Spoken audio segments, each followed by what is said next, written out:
Hello guys, this is your friend and we are back with a new fanfic. And if you enjoy this fanfic, then please press the like button and subscribe to my channel for more fanfic like this.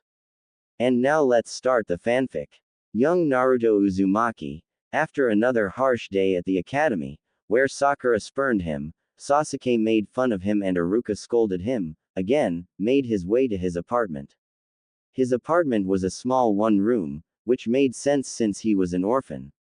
The kitchen was clean because Naruto almost didn't use it. He preferred making instant ramen instead of actually cooking something, not that he knew how to cook anything. His bedroom was a simple one. He had a single bed, a small TV on the top of a cabinet and a small wardrobe, filled with his orange jumpsuits. The green walls were dirtied. Naruto never cared about tidiness and also never bothered to clean the walls or paint them.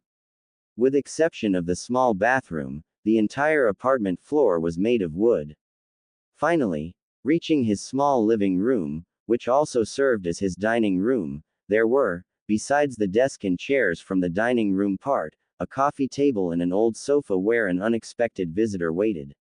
The visitor was no one other than Hiruzen Sarutobi. He, alongside with Ayame and Tsuki Ichiraku, was one of the people that truly cared about Naruto. The aged man was wearing his traditional Kage outfit.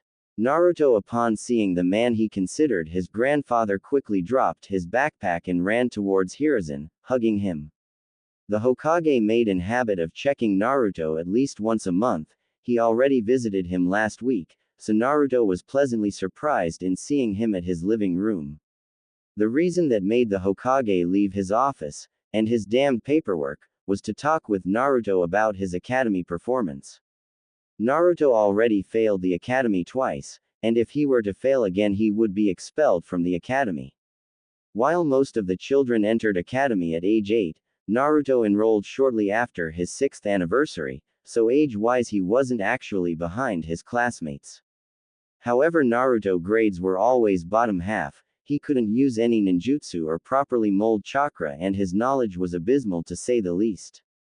The only part of the curriculum that Naruto actually was above average were his taijutsu, where Naruto mostly excelled due to his willpower and stamina, and stealth, where his pranking nature made him top 3, losing only to Sasuke, the last Uchiha, and Shino Aburame, the heir to the Aburame clan. Feeling that he was failing Minato, who already had his final wish of Naruto being regarded as a hero, denied by the sheer ignorance of the villagers, Sarutobi decided to have a talk with Naruto. Naruto, please sit down, we need to talk, the Hokage said, gesturing to the unoccupied seat beside him. After Naruto released the hug and went to sit on the sofa, he looked at the Hokage, clearly interested in his apparition. Clearing his throat, Hiruzen looked at the sky-blue eyes of Naruto. Naruto, I'm here to talk about your grades at the academy. Seeing Naruto's expression change from interest to sadness, the Hokage knew that something was truly bothering Naruto. I don't know what's happening, Gigi. I tried to study but the questions are always difficult. No matter what I do, I'm always making mistakes, Naruto said in a resignation. And you've paid attention to the classes? Yes, but the teachers are always ignoring me, like the rest of the village, Naruto said, the last part of the sentence in a mumbled tone so only Hiruzen could hear. Hiruzen felt ashamed of this, teachers who were supposed to help the students playing favorites and ignoring a student. Okay, I'll help you study. What was the subject of the class today? The Great Ninja War. I see, the first, the second, or the third? Naruto looked dumbfounded at the Hokage, before shouting, what? There was more than one. After looking at Naruto like he grew a second head, Hiruzen asked for him to show his academy book, already suspecting what was happening. The instructors were sabotaging Naruto. His suspicions were proven correct as he opened Naruto's book. The book was extremely old, probably from the early years of his tenure as a Hokage. Information was clearly lacking, and with exception of the cover, that was replaced to the one the actualized books had, every page was yellow of age and several sentences were unreadable. Hiruzen then patted Naruto at his head and asked him to go to his office tomorrow after class, so he would be able to help him. After leaving Naruto's apartment, Hiruzen decided that he would hide himself in class tomorrow, so he could see firsthand what the treatment Naruto received from the instructors was. Next day, Hiruzen made his way to the classroom after activating the Toten Jutsu, transparent escape technique, that allowed him to sneak upon the class and the instructors. Remaining transparent, the Hokage confirmed his suspicions of the teachers ignoring Naruto. During the ninjutsu training, the trend continued, when one of the teachers who were helping each student individually jumped Naruto, choosing to praise Sasuke for his mastery of the Kawarimi instead. By Naruto unsurprised and emotionless expression, Hiruzen realized that this happened more than once. Finally, at the taijutsu practice, Hiruzen noted that the taijutsu instructor was intentionally teaching Naruto a sloppy and ineffective taijutsu instance that allowed him to quickly be pommeled by Sasuke at the final spar, much to the fangirls and the instructor's delight. The unique highlight of his visit was seeing that Iruka Yumino, one of the academy teachers, who lost his parents during the Kyuubi attack, helped Naruto at the shuriken practice. Seeing what he needed to see, Hiruzen retreated to his office. The Hokage knew that Naruto would visit him soon, so he quickly formulated a plan. Instead of punishing the instructors directly, he decided to help Naruto become self-sufficient, so the young boy wouldn't need help from the instructors. This also applied to his normal life. If given the right guidance, Naruto could easily live all by himself and well. Hiruzen, when visiting him last night, noted that his apartment was dirty and that Naruto didn't feed himself properly. And finally, he could prove Danzo, who constantly nagged him about transforming Naruto at the ultimate weapon, and most of the villagers wrong, and show through hard work and determination that Naruto wasn't the Kyuubi. Hiruzen was taken out of his thoughts when the door of his office opened, revealing Naruto. Hiruzen quickly gestured him to take a seat, which the boy promptly agreed. So, how are you going to help me, Gigi? Naruto, before anything I must say something important. As Naruto nodded his head, showing that he was listening, the Hokage took a deep breath before continuing, Naruto, the reason why you were falling behind your class is that the instructors were sabotaging you. Seeing the boy's questioning expression, Hiruzen proceeded, I watched today's class and it came to my attention that the instructors, besides giving you outdated material, were ignoring you during the lectures and ninjutsu training and intentionally taught you a botched taijutsu instance. Naruto stared blankly at the Hokage for a few seconds, then his expression turned to sadness, then angriness, and finally despair. Why everyone hates me? Naruto asked, almost crying. Now Hiruzen was at a dilemma. He could invent a history or tell the truth. He knew that Naruto probably would accept the fake history, but Sarutobi knew that if he did this he wouldn't be better than anybody else. Steeling his resolve, he made a decision that would change the fate of the entire world. Naruto, what do you know about the Kyuubi? It all made sense. Demon spawn, demon brat, damned fox. Finally it all made sense to Naruto. He was Jinchūriki of the Kyuubi, the nine-tailed fox. Naruto first denied the fact, then he lost his words, then he accepted. After accepting, Naruto realized he was the Kyuubi. He'd thousands of people and destroyed the village he now called home. After 30 minutes of crying, Naruto looked upon the Hokage, who was patiently waiting for Naruto to recompose himself. I'm sorry for everything I did, Gigi. Naruto stated before getting up from his chair and running towards the door. But he was stopped when he crashed against the arms of the Hokage, who quickly stood between Naruto and the door and engulfed him in a hug. After some more sobbing, Naruto asked, why don't you hate me, Gigi? The Hokage gave the Jinchūriki a smile before getting up. He quickly withdrew a scroll from one of the bookshelves and laid it on the table. After this he drew a kunai and put it alongside the scroll. What do you see there? He asked, pointing to the items. A scroll and a kunai. Naruto responded. Very good, they are different, aren't they? He asked, getting a nod from Naruto. Now, he continued, quickly sealing the kunai into the scroll, what do you see? You sealed the kunai inside the scroll. Naruto stated. Very good, Naruto, but tell me, just because there's a kunai sealed inside it, the scroll will stop being a scroll? Seeing Naruto shake his head negatively, Sarutobi continued. Naruto, you're the scroll, the Kyuubi is the kunai, you won't stop being Naruto just because the Kyuubi is inside you. Naruto nodded his head, showing that he understood. But then he frowned. Gigi, if things are like you said, why the rest of the village hates me? Well, they're blinded by the fear, most of them also didn't know about the quality of the seal, so they think that you are actually the Kyuubi. The young blonde and the aged Hokage kept talking for a few hours. Naruto learned more about his seal, and the Hokage assured that the Kyuubi wouldn't take over as long as he controlled his emotions. Naruto also learned that the Yondaime wished him to be viewed as a hero, but blind hatred made him into a scapegoat. Finally, the Sandaime explained about his law that prevented the adults about telling the kids about the Kyuubi, so the children would see him as Naruto and not the Kyuubi, and how it backfired as the kids mirrored their parents' behavior towards Naruto. By the time the two finally finished discussing the Kyuubi topic, it was already night and the Hokage offered to treat Naruto some ramen from Ichiraku's. At the Ichiraku's, Naruto and Hiruzen made their way to the Ichiraku's, Naruto's favorite ramen stand.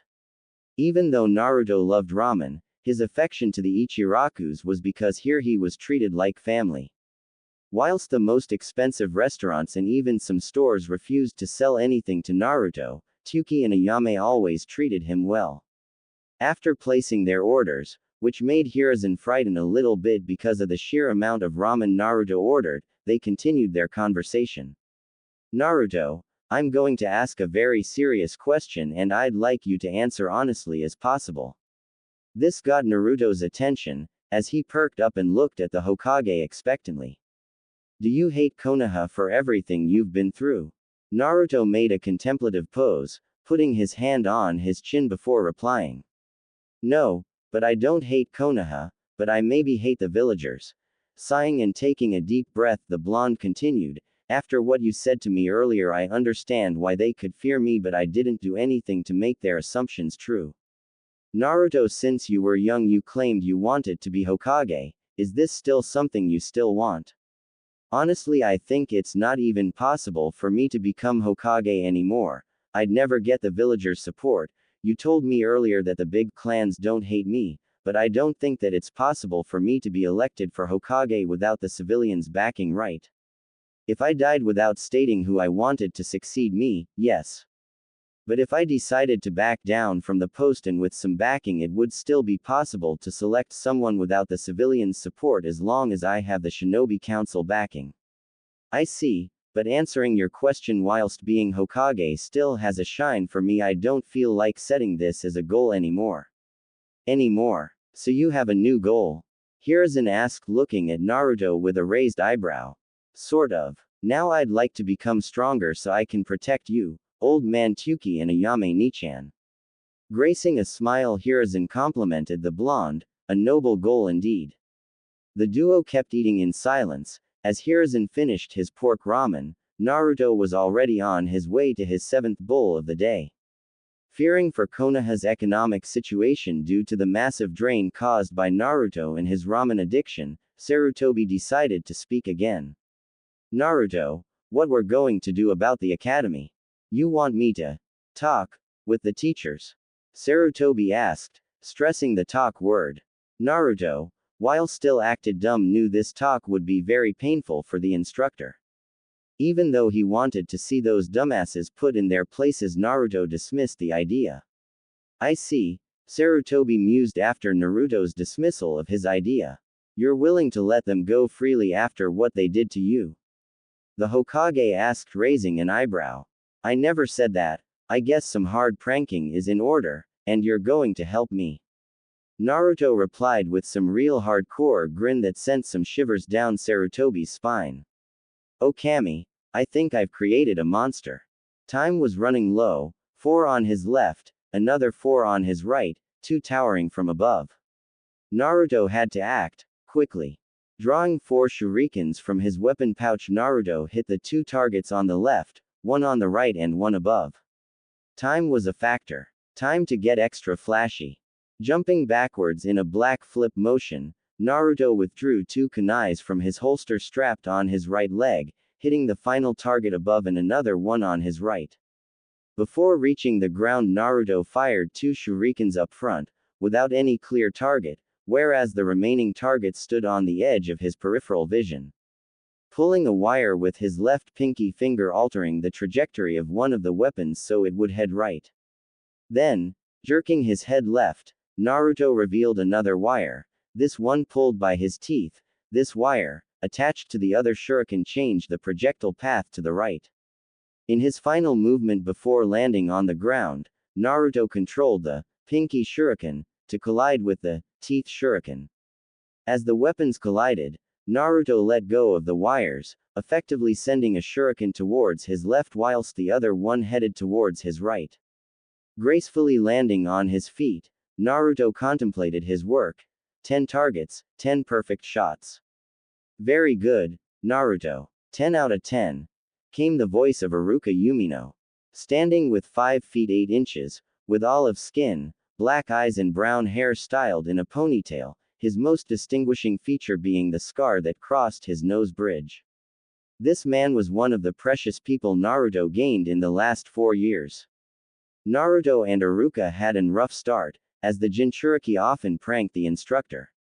However, after his talk with the Sandaime 4 years ago, Naruto came to realize that he and Iruka were very alike. They were both orphans and craved attention. One day after class ended, Iruka asked to talk with Naruto. That was the day he gained an older brother. Flashback start. 3 months after his talk with the Hokage, Naruto found himself in another extremely boring lecture from Iruka. He was sleeping alongside Choji Akamichi and Shikamaru Nara, as he didn't saw any point in paying attention to this class.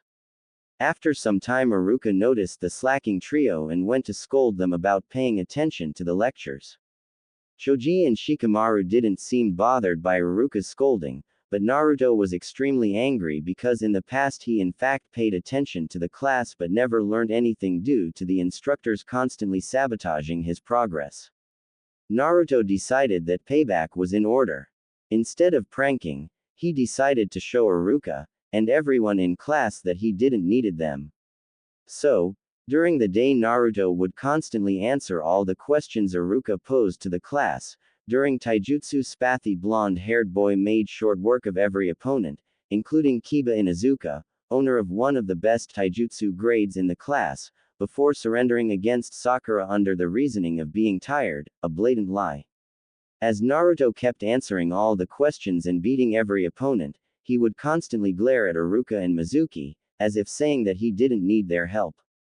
Whilst both Mizuki, the most stuck-up student of the class, namely one Sasuke Uchiha, and by extension the rest of the class, thought Naruto was cheating, Iruka was pleasantly surprised.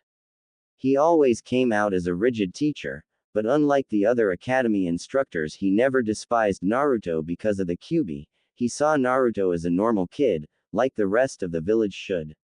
The only reason Iruka kept a stern, non-friendly facade was because he saw much of his younger self in Naruto, and therefore wanted to make sure that the boy didn't make the same mistakes as him. After class ended, Naruto was asked to stay and talk with Iruka. The teacher handed him a paper, with a math problem.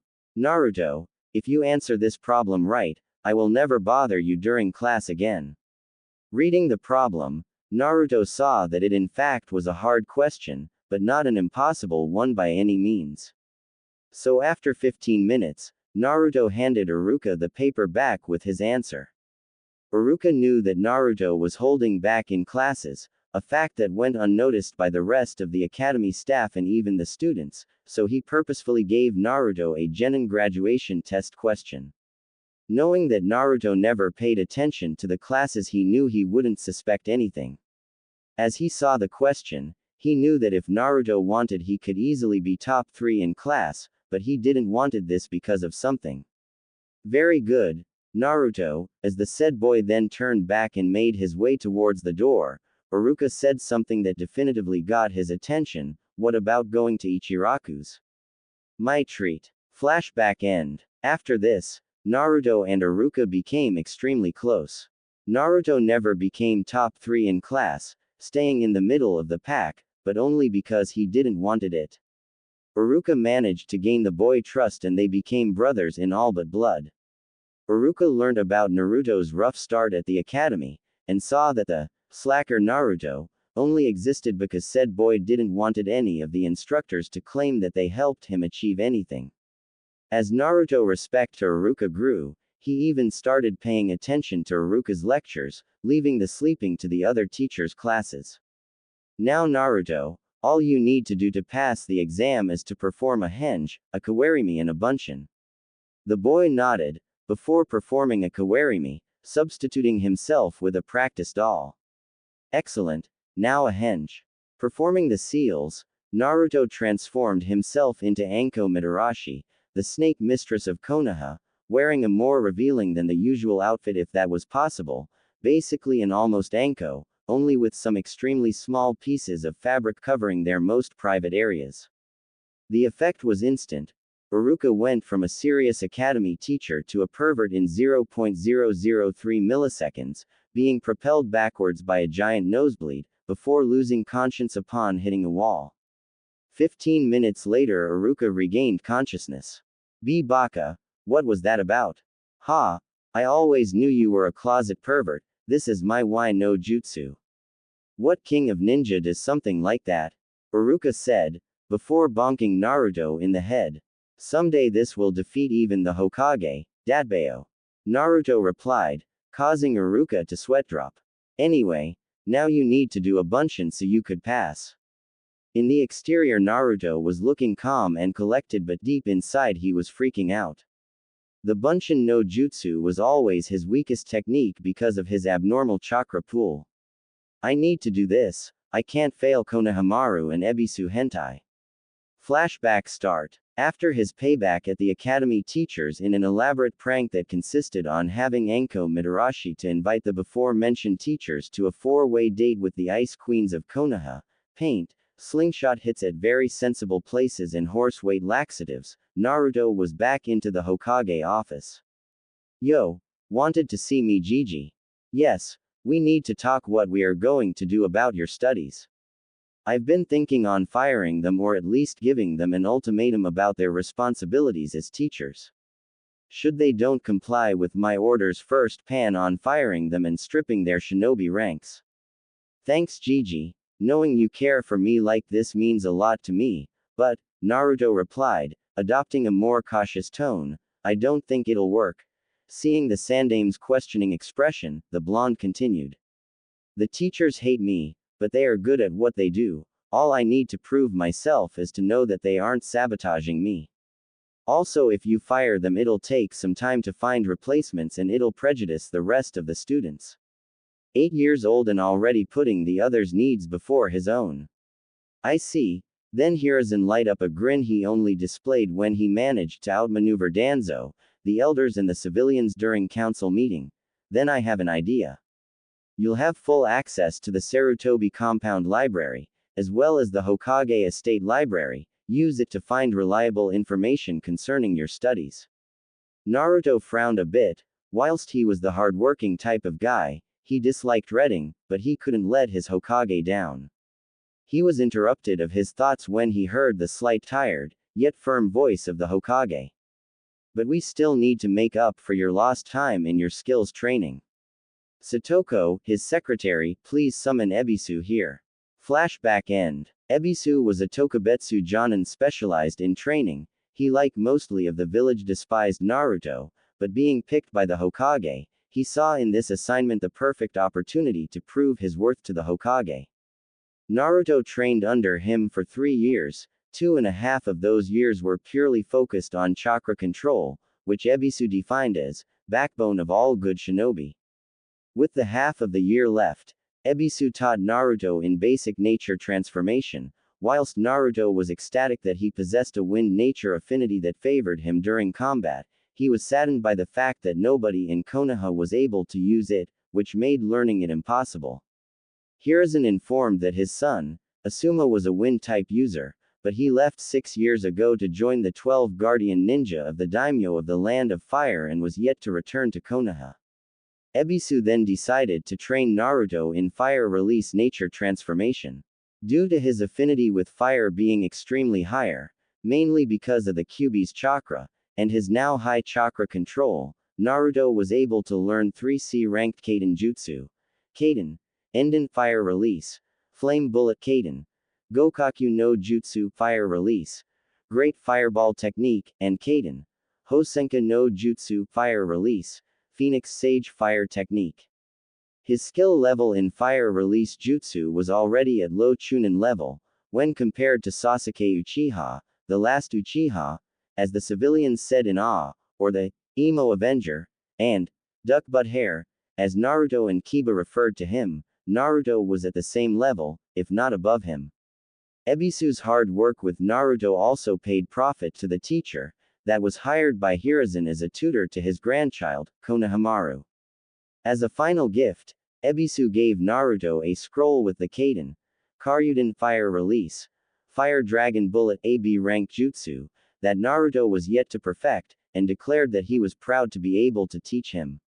After these 3 years, Naruto's opinion of Ebisu highly changed, putting the teacher onto his precious people list. As he was taught by Ebisu and was constantly around the Hokage Tower, Naruto was able to befriend Konohamaru Sarutobi, the grandson of the Sandaime. Despite Konohamaru's bratish attitude, Naruto took a liking to the boy, considering him as a younger brother of sorts. Naruto was the first one to recognize Konohamaru as something other than the honorable grandson, and would during free time help Ebisu with his training. He also lectured the boy about the hard work needed to him become the Hokage, stating that there were no shortcuts to becoming Hokage. "Naruto, are you okay?" came the concerned voice of Iruka.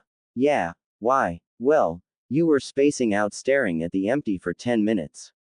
Sorry, was having a flashback moment."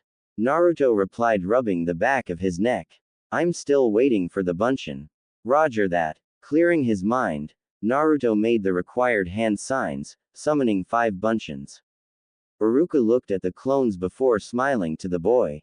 "Close your eyes." "Why? Just close it." "Okay." When he opened his eyes again, he found Iruka without his Hittite. Touching his own forehead, he felt the steel and the Konoha leaf symbol, before realizing.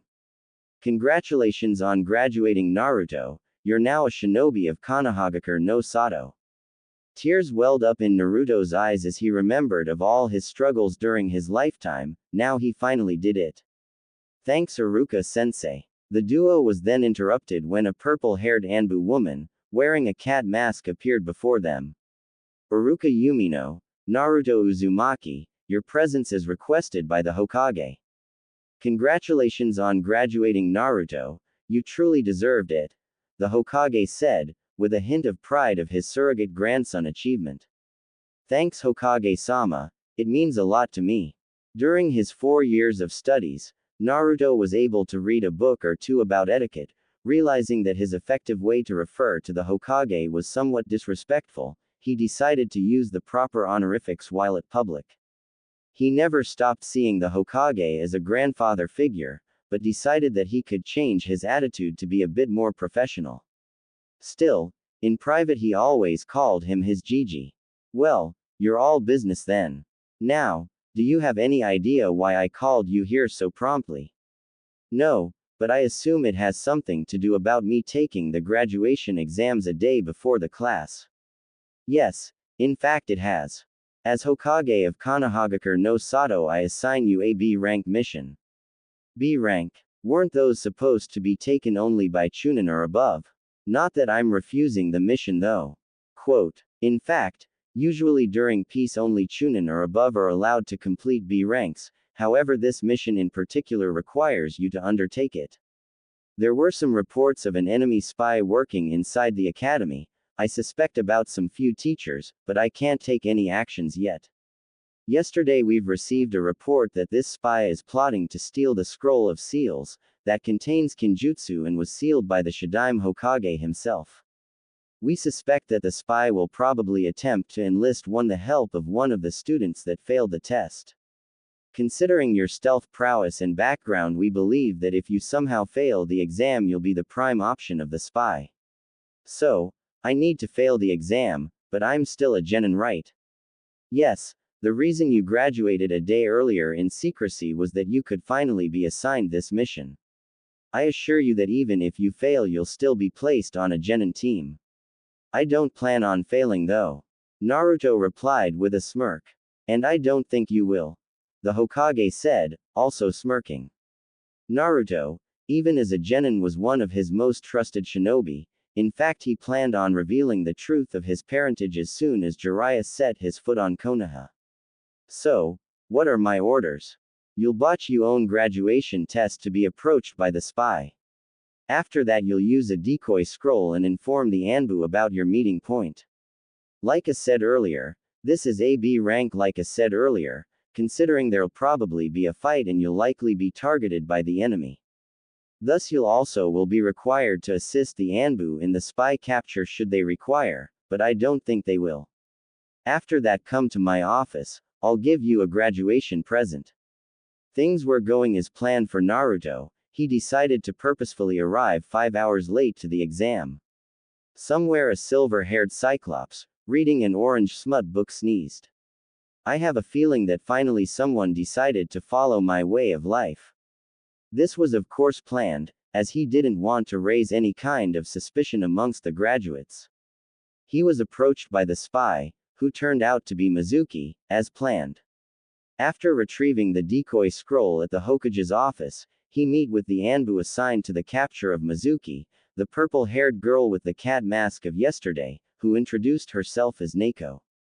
The plan was simple. After Naruto handed the scroll to Mizuki, Neko would neutralize him.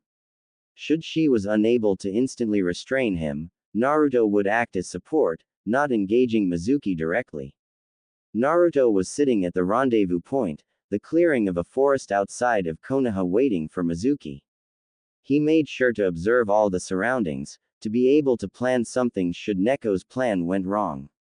After waiting for 5 minutes, Mizuki finally showed up. Standing atop of a tree branch, whilst Naruto sat at the ground, under another tree. Hey Mizuki-sensei, I got the scroll, can I get my headband now? Naruto asked, pretending to be enthusiastic. Sorry, but no, Mizuki said with an evil glare. Now, die, he said, throwing a Fuma shuriken towards Naruto. Naruto quickly rolled towards his right, avoiding the lethal strike, just in time to see Neko leaping from a higher branch, using her sword to strike down Mizuki, who barely managed to avoid a hit. You okay, kid? Neko asked. Yeah, now let's capture the Tem. No, I'll capture him, you'll stand down, I don't want to risk you by putting you head to head against a Chunin. If someone said that to Naruto 4 years ago, he would stubbornly refuse to stand down. However, after 4 years of studying and in his first mission as a genin, Naruto followed suit, hoping to accomplish the mission, impress his superior and hopefully get another B-ranked mission. While not engaging in combat, Naruto was observing the fight carefully, trying to get the most intel as possible on the enemy. It was clear that Neko was more skilled than Mizuki. She used her kenjutsu to put Mizuki on a defensive stance. Mizuki instead was adept at shuriken jutsu, as Naruto noted, due to the Fuma shuriken he carried attached to his back and the large number of regular shuriken he carried in his weapon pouch. Being a long-range fighter, he was constantly attempting to get distance with Neko. Naruto also noted that Fuma shuriken could also be used as a bladed weapon on his folded state. While not versatile enough, it provided a good defense against Neko's katana. Naruto hated Mizuki, but he must recognize his intelligence in the use of the Fuma shuriken, as it gave him the much-needed defense against short-range fighters like Neko. Mikazuki no Mai, Dance of the Crescent Moon. Neko leapt forward, creating afterimages of speed, thus making the impression that she was attacking Mizuki from above and both his sides. Mizuki used his folded Fuma shuriken to block the strike from above, and in a slicing motion, he managed to also block the strike from his left. Using his spare hand, he managed to block the right strike. Using his blade to block 2 attacks from different directions at once, impressive. Naruto thought. He was brought out of his musings as Neko appeared in front of Mizuki, who now had his guard opened, in an impressive display of speed, thrusting her katana towards Mizuki's chest in a jabbing motion. As Naruto and Neko thought the fight was over, Mizuki, seconds before being hit, channeled chakra into a tiger tattoo on his chest, making it glow from under his Chunin vest. The next second, Mizuki's muscles underwent an impressive growth, ripping his shirt. The most bizarre thing is that he started growing a fur above his waist, becoming a hybrid of human and a tiger. The fur covered his entire torso, neck and face. Whilst maintaining his pale blue hair, he developed tiger ears. The unique areas that didn't spotted muscular growth were his legs. Neko managed to piece him with her katana, but the large muscle mass prevented any real damage and created resistance, making Neko unable to withdraw her sword from the enemy's chest.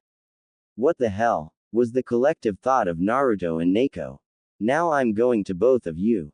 Mizuki yelled in an animalistic roar, drawing the sword from his chest and throwing it aside. From this point ahead the fight changed tides quickly. Mizuki became a close-range fighter and Neko, who couldn't retrieve her katana in time, went on the defensive, avoiding Mizuki's strikes.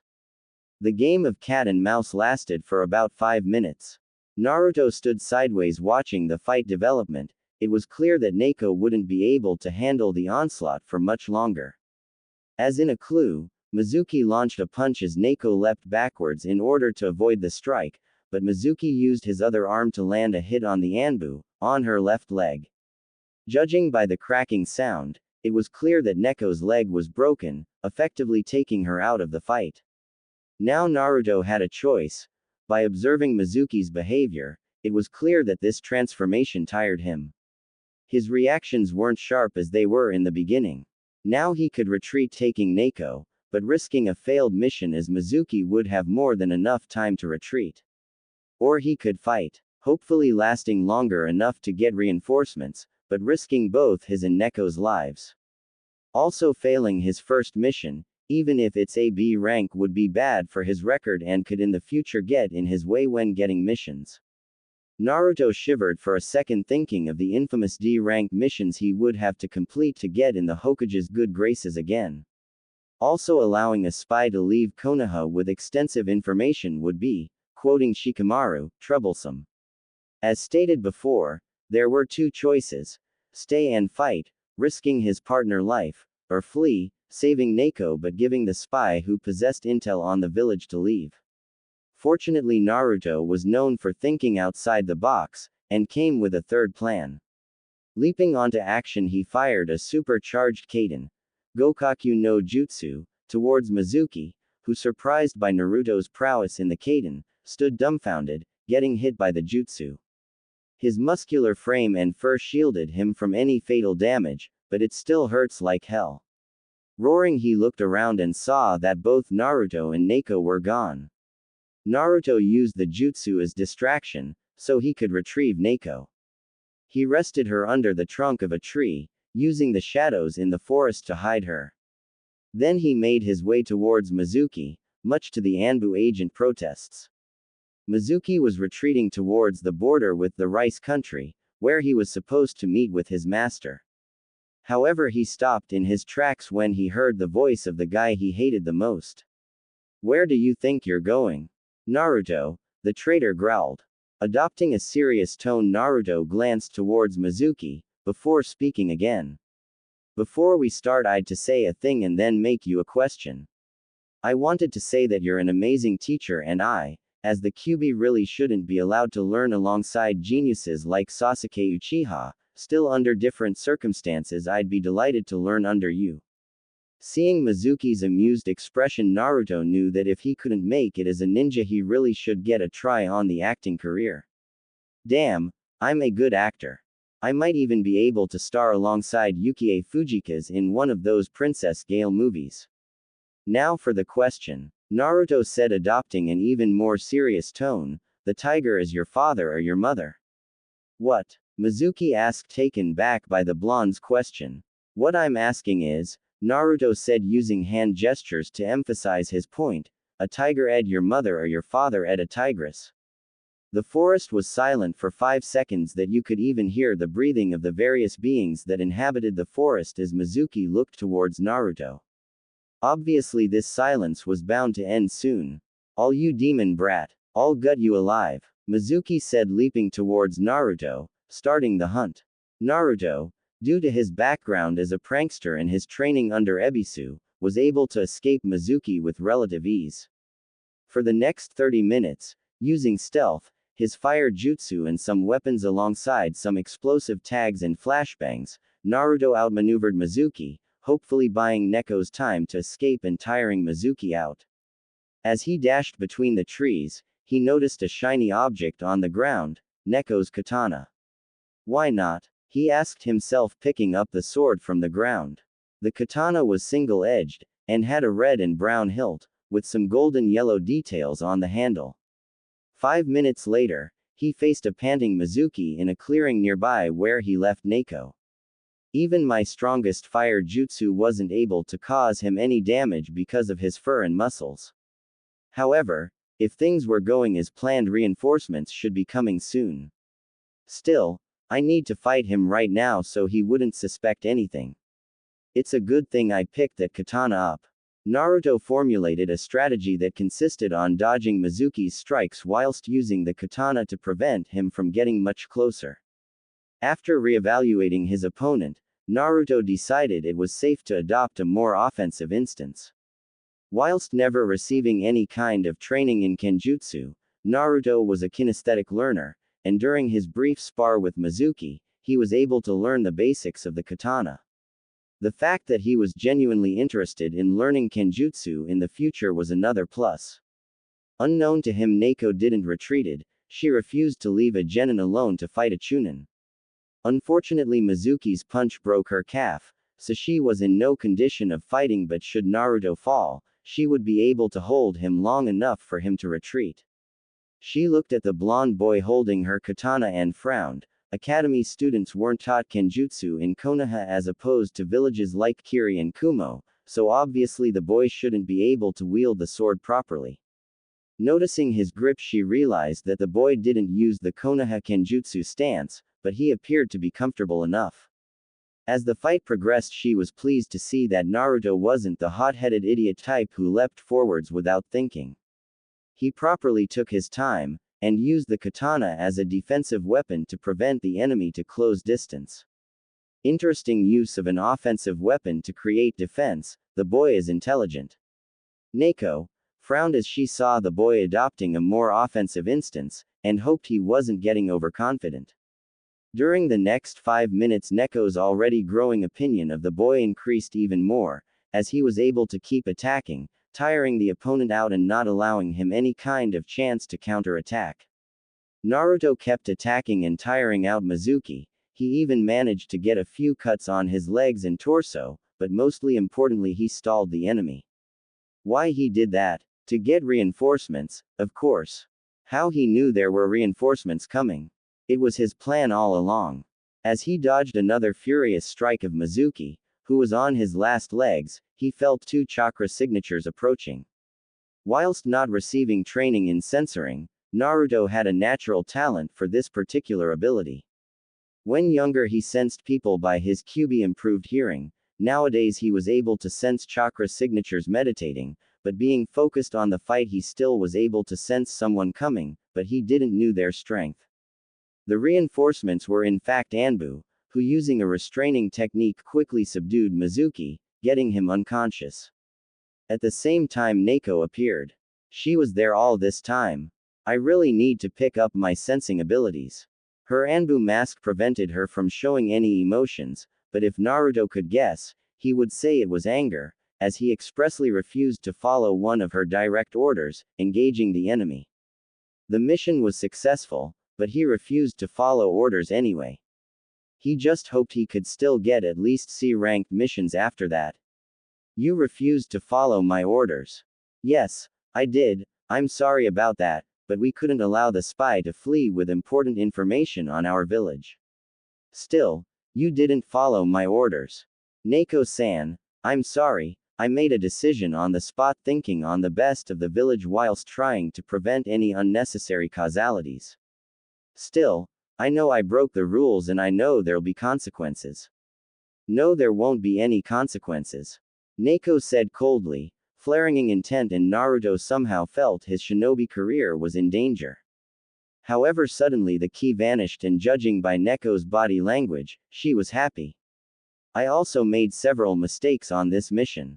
I presumed you were just a bratty academy student and never bothered to learn about your techniques, thus being unable on developing any good strategy should the enemy resist.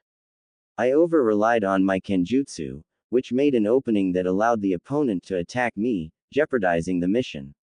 Also, I never really scouted the area, assuming it would be a simple snack and grab mission, unlike you who used the environment in your favor. If someone should be apologizing, it would be me. So I'm not in trouble. In contrary, I believe the Hokage will be pleasantly surprised with your performance today. Noticing that he still held the katana on his right hand, he bowed and offered the katana to Neko, holding the hilt and the edge of the sword with open hands. Naruto remembered that katana were usually wielded by samurai, and he read that this was the manner they handled their weapons.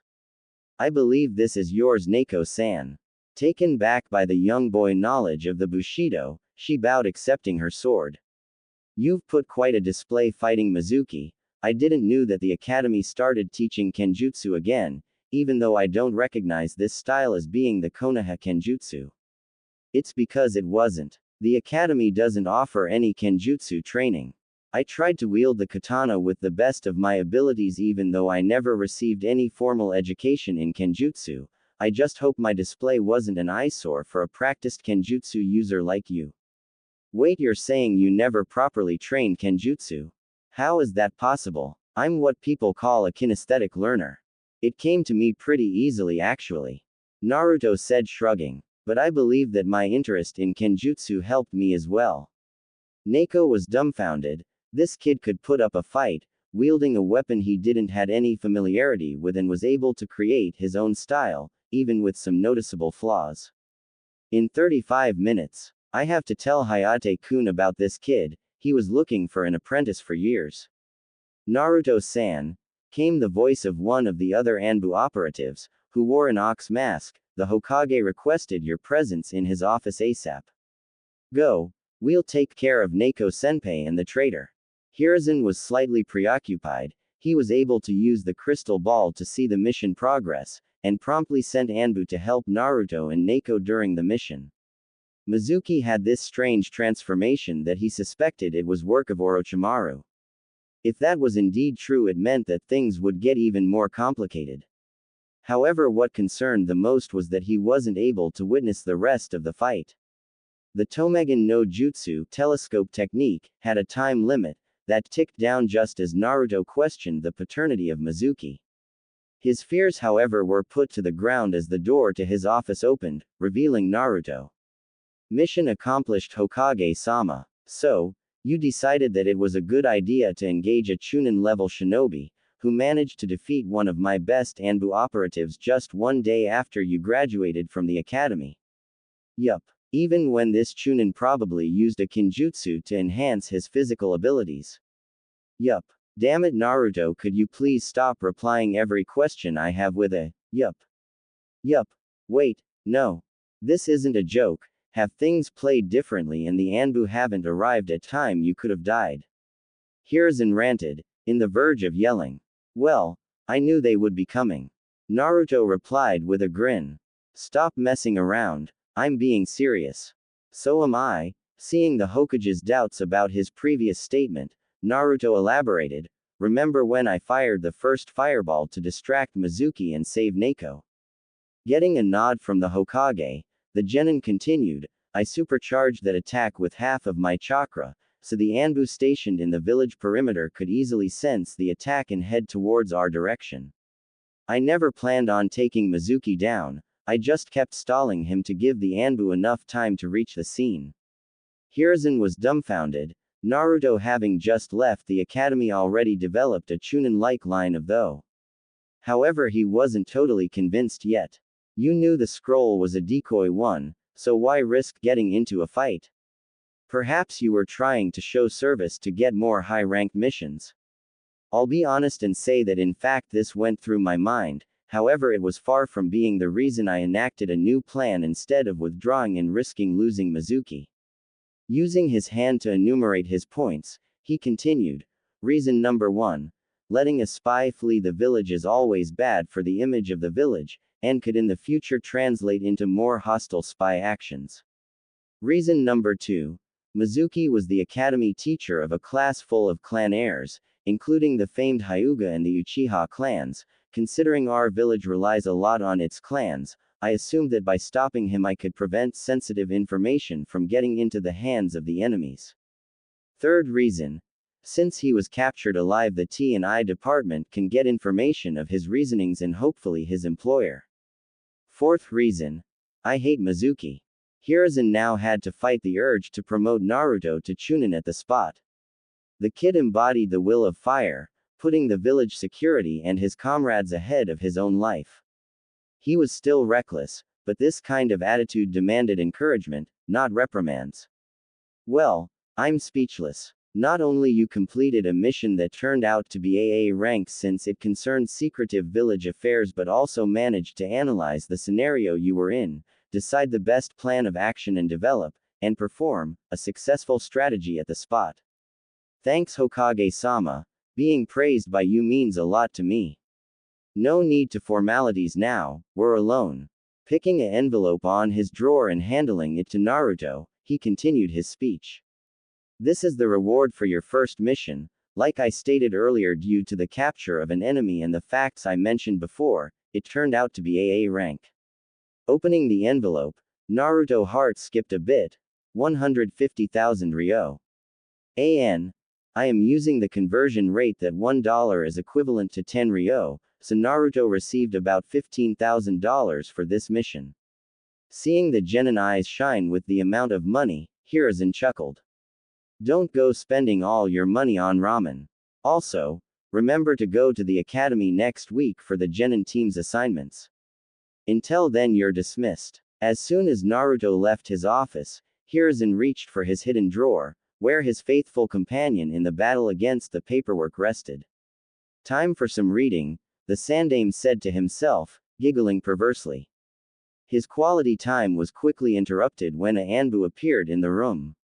Hokage-sama, Asuma Sarutobi has returned to the village. What Hiruzen though would be a quiet uneventful night, quickly snowballed into a sleepless night for the aged Hokage.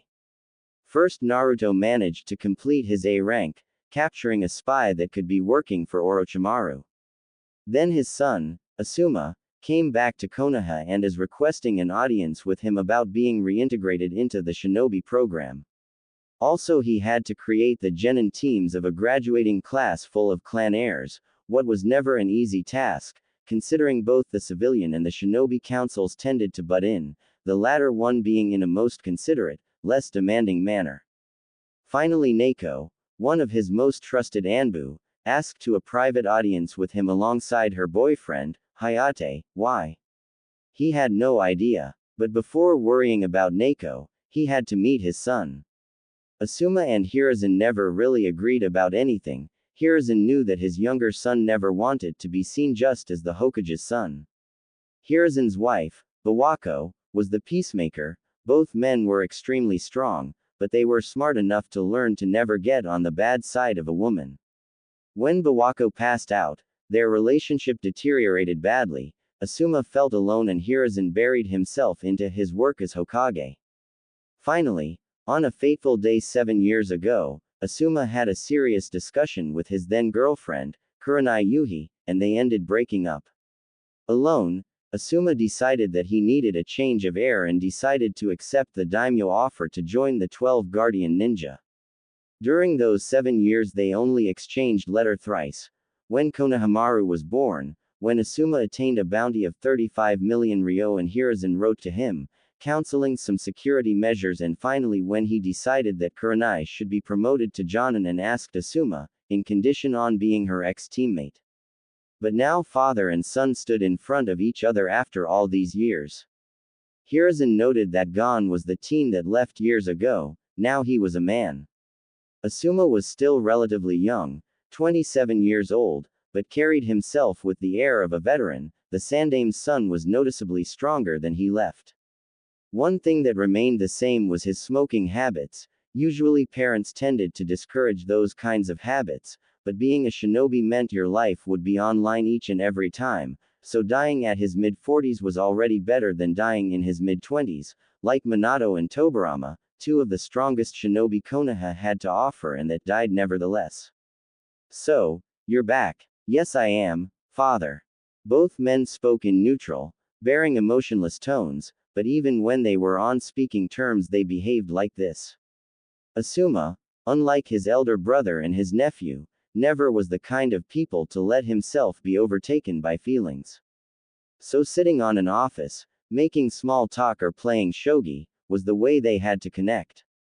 How was the capital? The father-son duo proceeded to make small talk for 30 minutes, with Hiruzen being careful to not mention Kurenai or children in any moment of the conversation. However, this meeting was bound to change pace quickly, when Asuma noticed the stack of academy papers in his desk.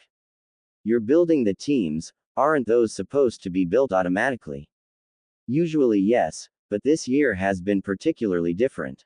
This graduating class has the heirs to the Akamichi, Aburame, Nara, Hyuga, Inuzuka and Yamanaka clans, a promising girl from the Haruno civilian clan, the last of the Uchiha and finally Naruto Uzumaki. That's why I don't want your job.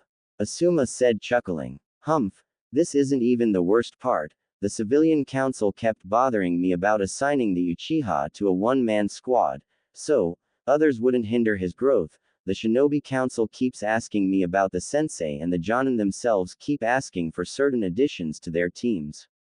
Who are the Jonin anyway? Shit. Well, you see, Kakashi, and, she. Asuma asked narrowing his eyes. Kurenai. Asuma asked interrupting his stuttering father. Yes. Asuma just smiled. She's on the path of a fine kunoichi. Yes. She's one of our best, the Genjutsu mistress of Konoha. Hiruzen said, causing Asuma to smile even more. Returning to the team assignments topic, what were the requests? The civilian council alongside the elders wanted to Sasuke Uchiha to be placed on an individual team under Kakashi. I promptly refused the one-man cell idea, but I'm assigning him to Kakashi considering Kakashi himself asked for him. The Shinobi Council is worried about the Jonin instructors getting on the way of their children's training, the Hyuga mainly.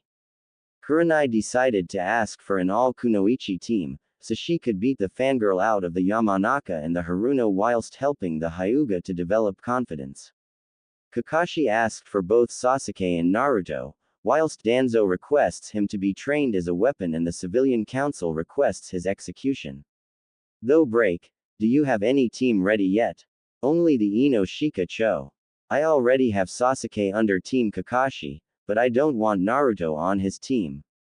Why? Just because he's a Jinchūriki?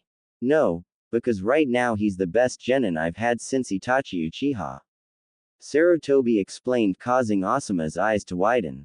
If he's put on a team with the Uchiha he'll probably beat Sasuke, what will cause some problems ahead pertaining the council. Also the council will pretty much demand Kakashi to focus on the Uchiha, and even if that wasn't the case Kakashi isn't the best suited teacher for Naruto. Why is that? Because Naruto uses wind affinity, the single one Kakashi wasn't able to master.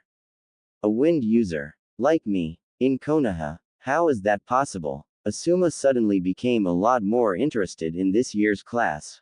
How do you think affinities are gained? Usually genetically. But besides me there was no other wind user other than the Yond.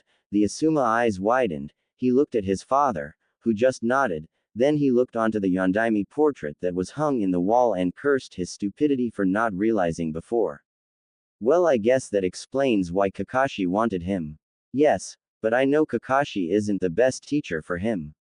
If I assigned him to Team Kakashi I fear we'll be losing a cage level prospect to get a Jonin level 1. Is he that good? Yes. Today he completed his first mission, an A-ranked mission. He mainly uses fire release because of the lack of a wind release teacher in Konoha. He already has Jonin level chakra reserves, has Chunin-level ninjutsu, and above-average taijutsu, and compensates his lack of talent in genjutsu through complex, yet effective strategies. His IQ is estimated in about 150, that whilst not Nara high, is high nonetheless. The most impressive thing is his mindset. He always thinks of what is the best for the village and is able to analyze the development of a fight on the run. Besides that, he developed chakra sensing abilities. So, basically a hybrid of me, Kakashi, Shikaku Nara and Inoichi Yamanaka with an almost endless chakra pool. Getting a nod from his father, he just shrugged. Well, count me in. I heard that the Jonin that trains the future Kage of Konoha usually gets some good reputation.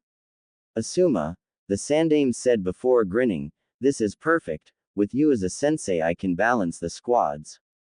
Thank you, son. No problem, dad, Asuma said smiling. But I must inform you that Yugao Azuki, one of Kurenai's best friends, is coming here right now, so I strongly advise you to flee if you don't want Kurenai to know you're back. Asuma's cool facade quickly changed into a terrified one. Yeah, that's my clue, see you later dad. Asuma said, jumping from the window. I don't know why, but my son reminded me of a certain someone. Somewhere in a hot spring in the land of the hot water, a toad sage doing his research, sneezed, revealing his position, and ended up being beaten up by a horde of angry females.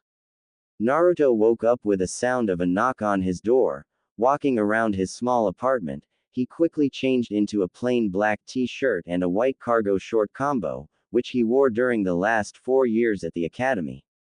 Looking at his Hittite, he became undecided whether he should wear it as a headband or as an armband. Thinking his hair usually tended to fall on his forehead, he decided to go for the headband. Opening the door, he saw an tiger-masked Anbu male, wearing full Anbu apparel. Hokage-sama asked you to go to his office, right now, the Anbu said, before disappearing in a shunshin. Gotta learn how to do that.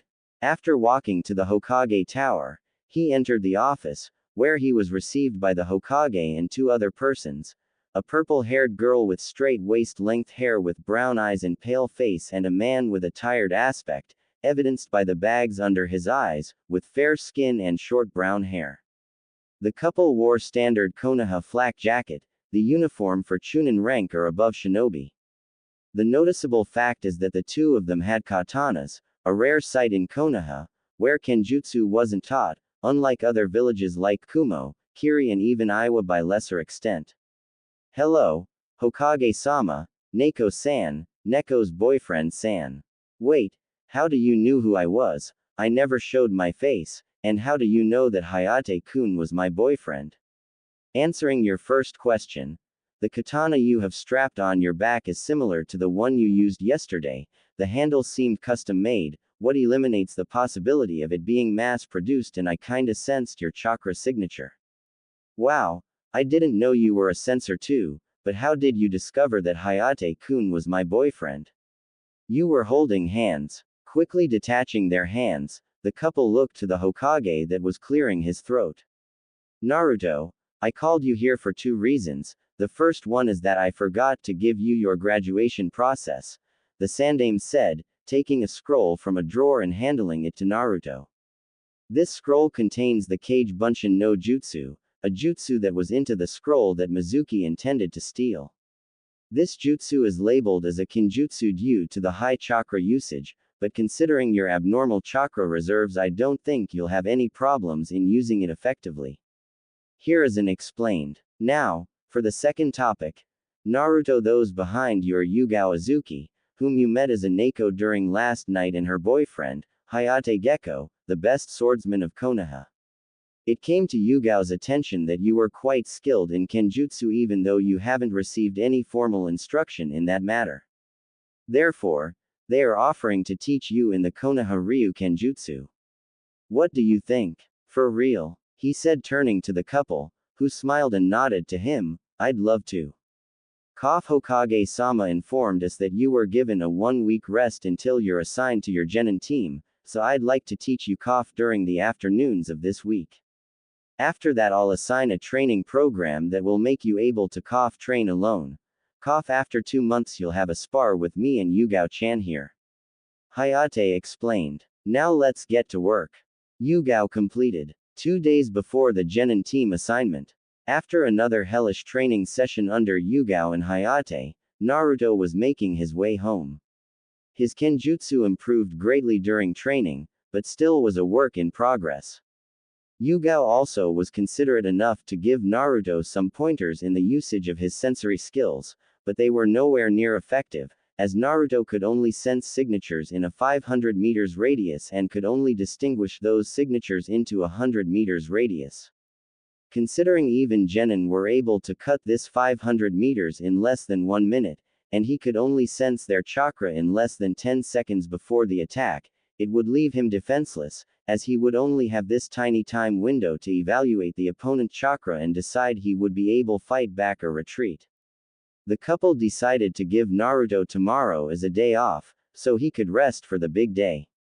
Naruto then decided to visit Ichiraku's to grab some ramen. He was too tired to even think of making his own meal.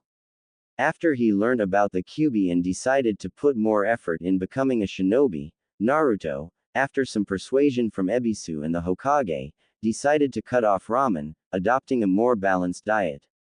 However, ramen was still his personal favorite and he stopped by at the Ichiraku's at least once a week. After ordering 2 servings of miso ramen and another 2 of pork ramen, Naruto noticed that Ayame, who was serving him since Tsuki already went home, was somewhat different. Hey Ayame Nichan, something troubling you? Naruto asked, honestly concerned. No, everything's fine. Ayame responded, faking a smile. She could at least put some effort onto lying then. Ayame, I consider you as my sister, to me you are family, so please tell me what's wrong. I may be able to help. Sorry Naruto, this is my problem, I don't want to bug you. Ayame, whenever I had a bad day at the academy you were there to cheer me up, even if I can't help you it'll be good to let it off. Okay, remember that I started going to cooking school to become a nutritionist. As Naruto nodded, expressing his attention, the girl continued, well, we've been having some difficult months here, and not only I'll not be able to continue studying but father might even close the restaurant. Okay, how much money do you need?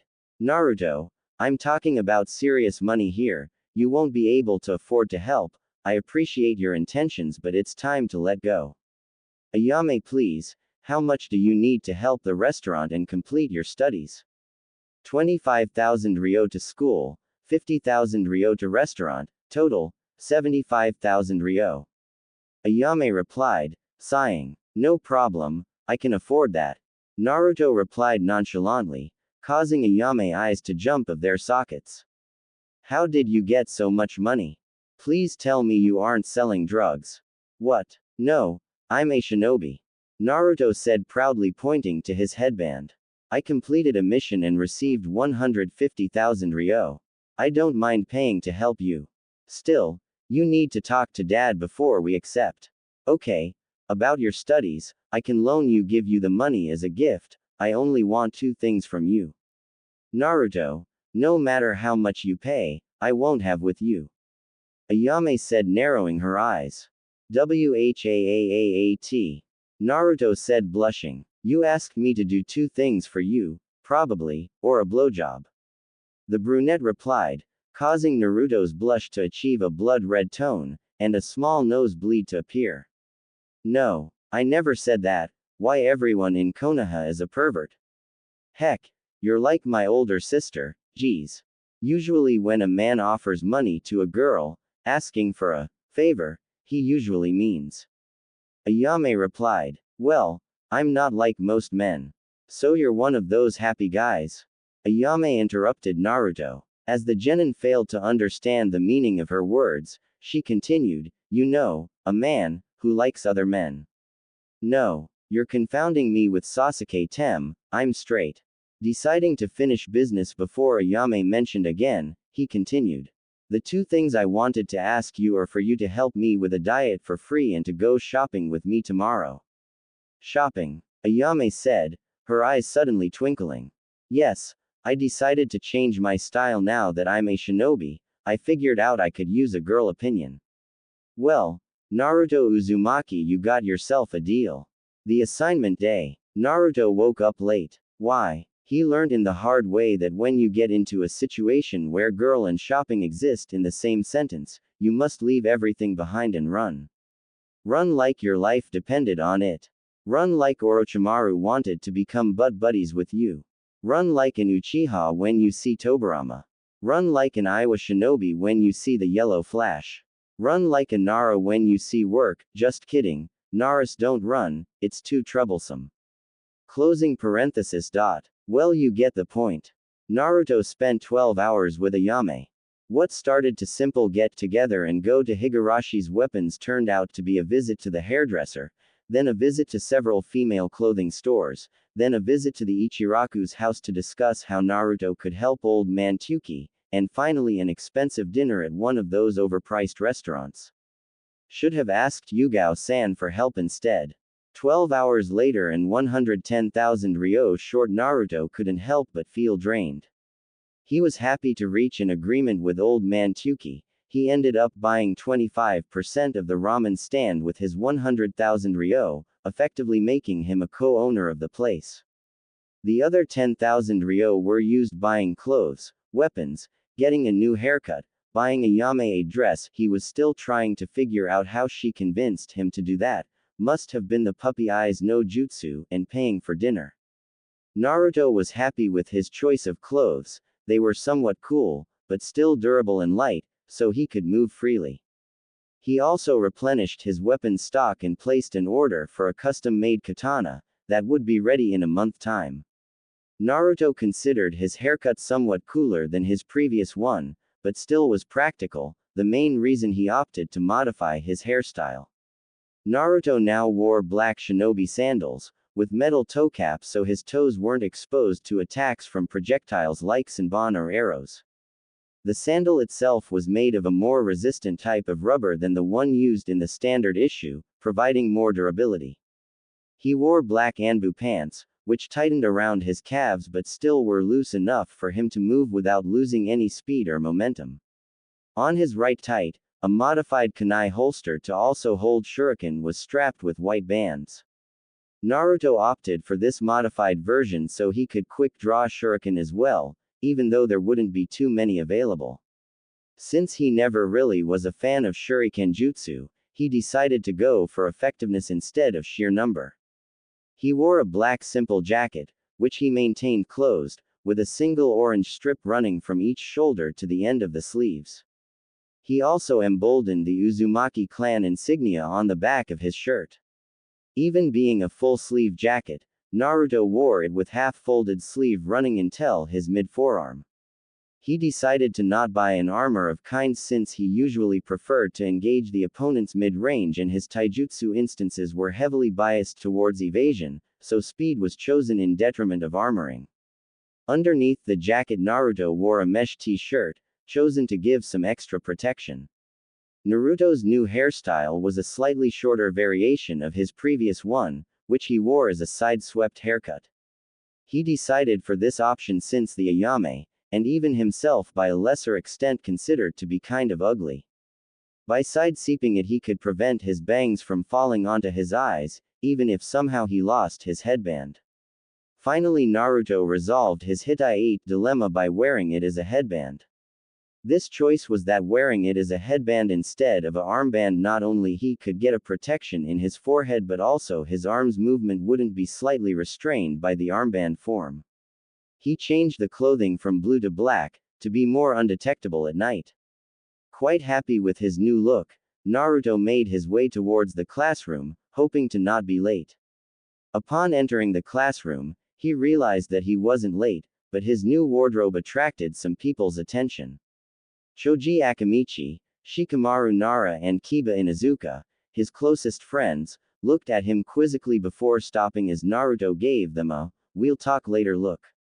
Sasuke Uchiha quickly glanced towards him, probably expecting to see Iruka. After he realized that it was just Naruto he went back to brood in his own world.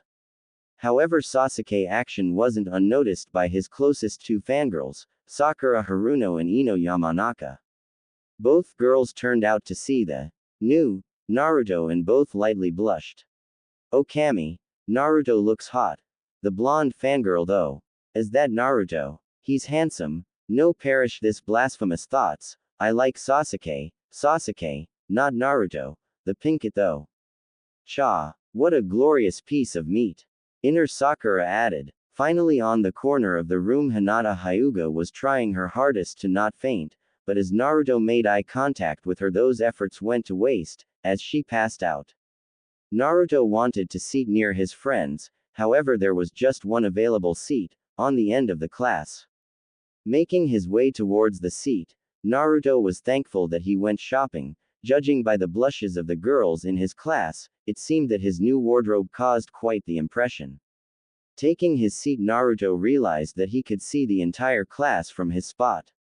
Choji, Kiba and Shikamaru were sitting together. The first one was eating, as usual, the second one was playing with Akamaru, as usual, and finally the last one was sleeping. Yep, nothing new as far he was concerned. Those three were his only friends with his age. Naruto and the trio became closer because of their lack of interest in classes. Each one had different reasons. Naruto himself wanted to make clear that he didn't needed the teacher's help and that everything he achieved on his own, the only exception going to Iruka's classes. Choji wasn't motivated, like his best buddy, Shikamaru, and spent most of the class eating. Kiba disliked indoor classes and tended to skip a lot of classes to play outside with Akamaru. Shikamaru had zero motivation, but over 200 in IQ, so he would take constant naps, play shogi instead of paying attention to the lectures, but still had no problems in the tests.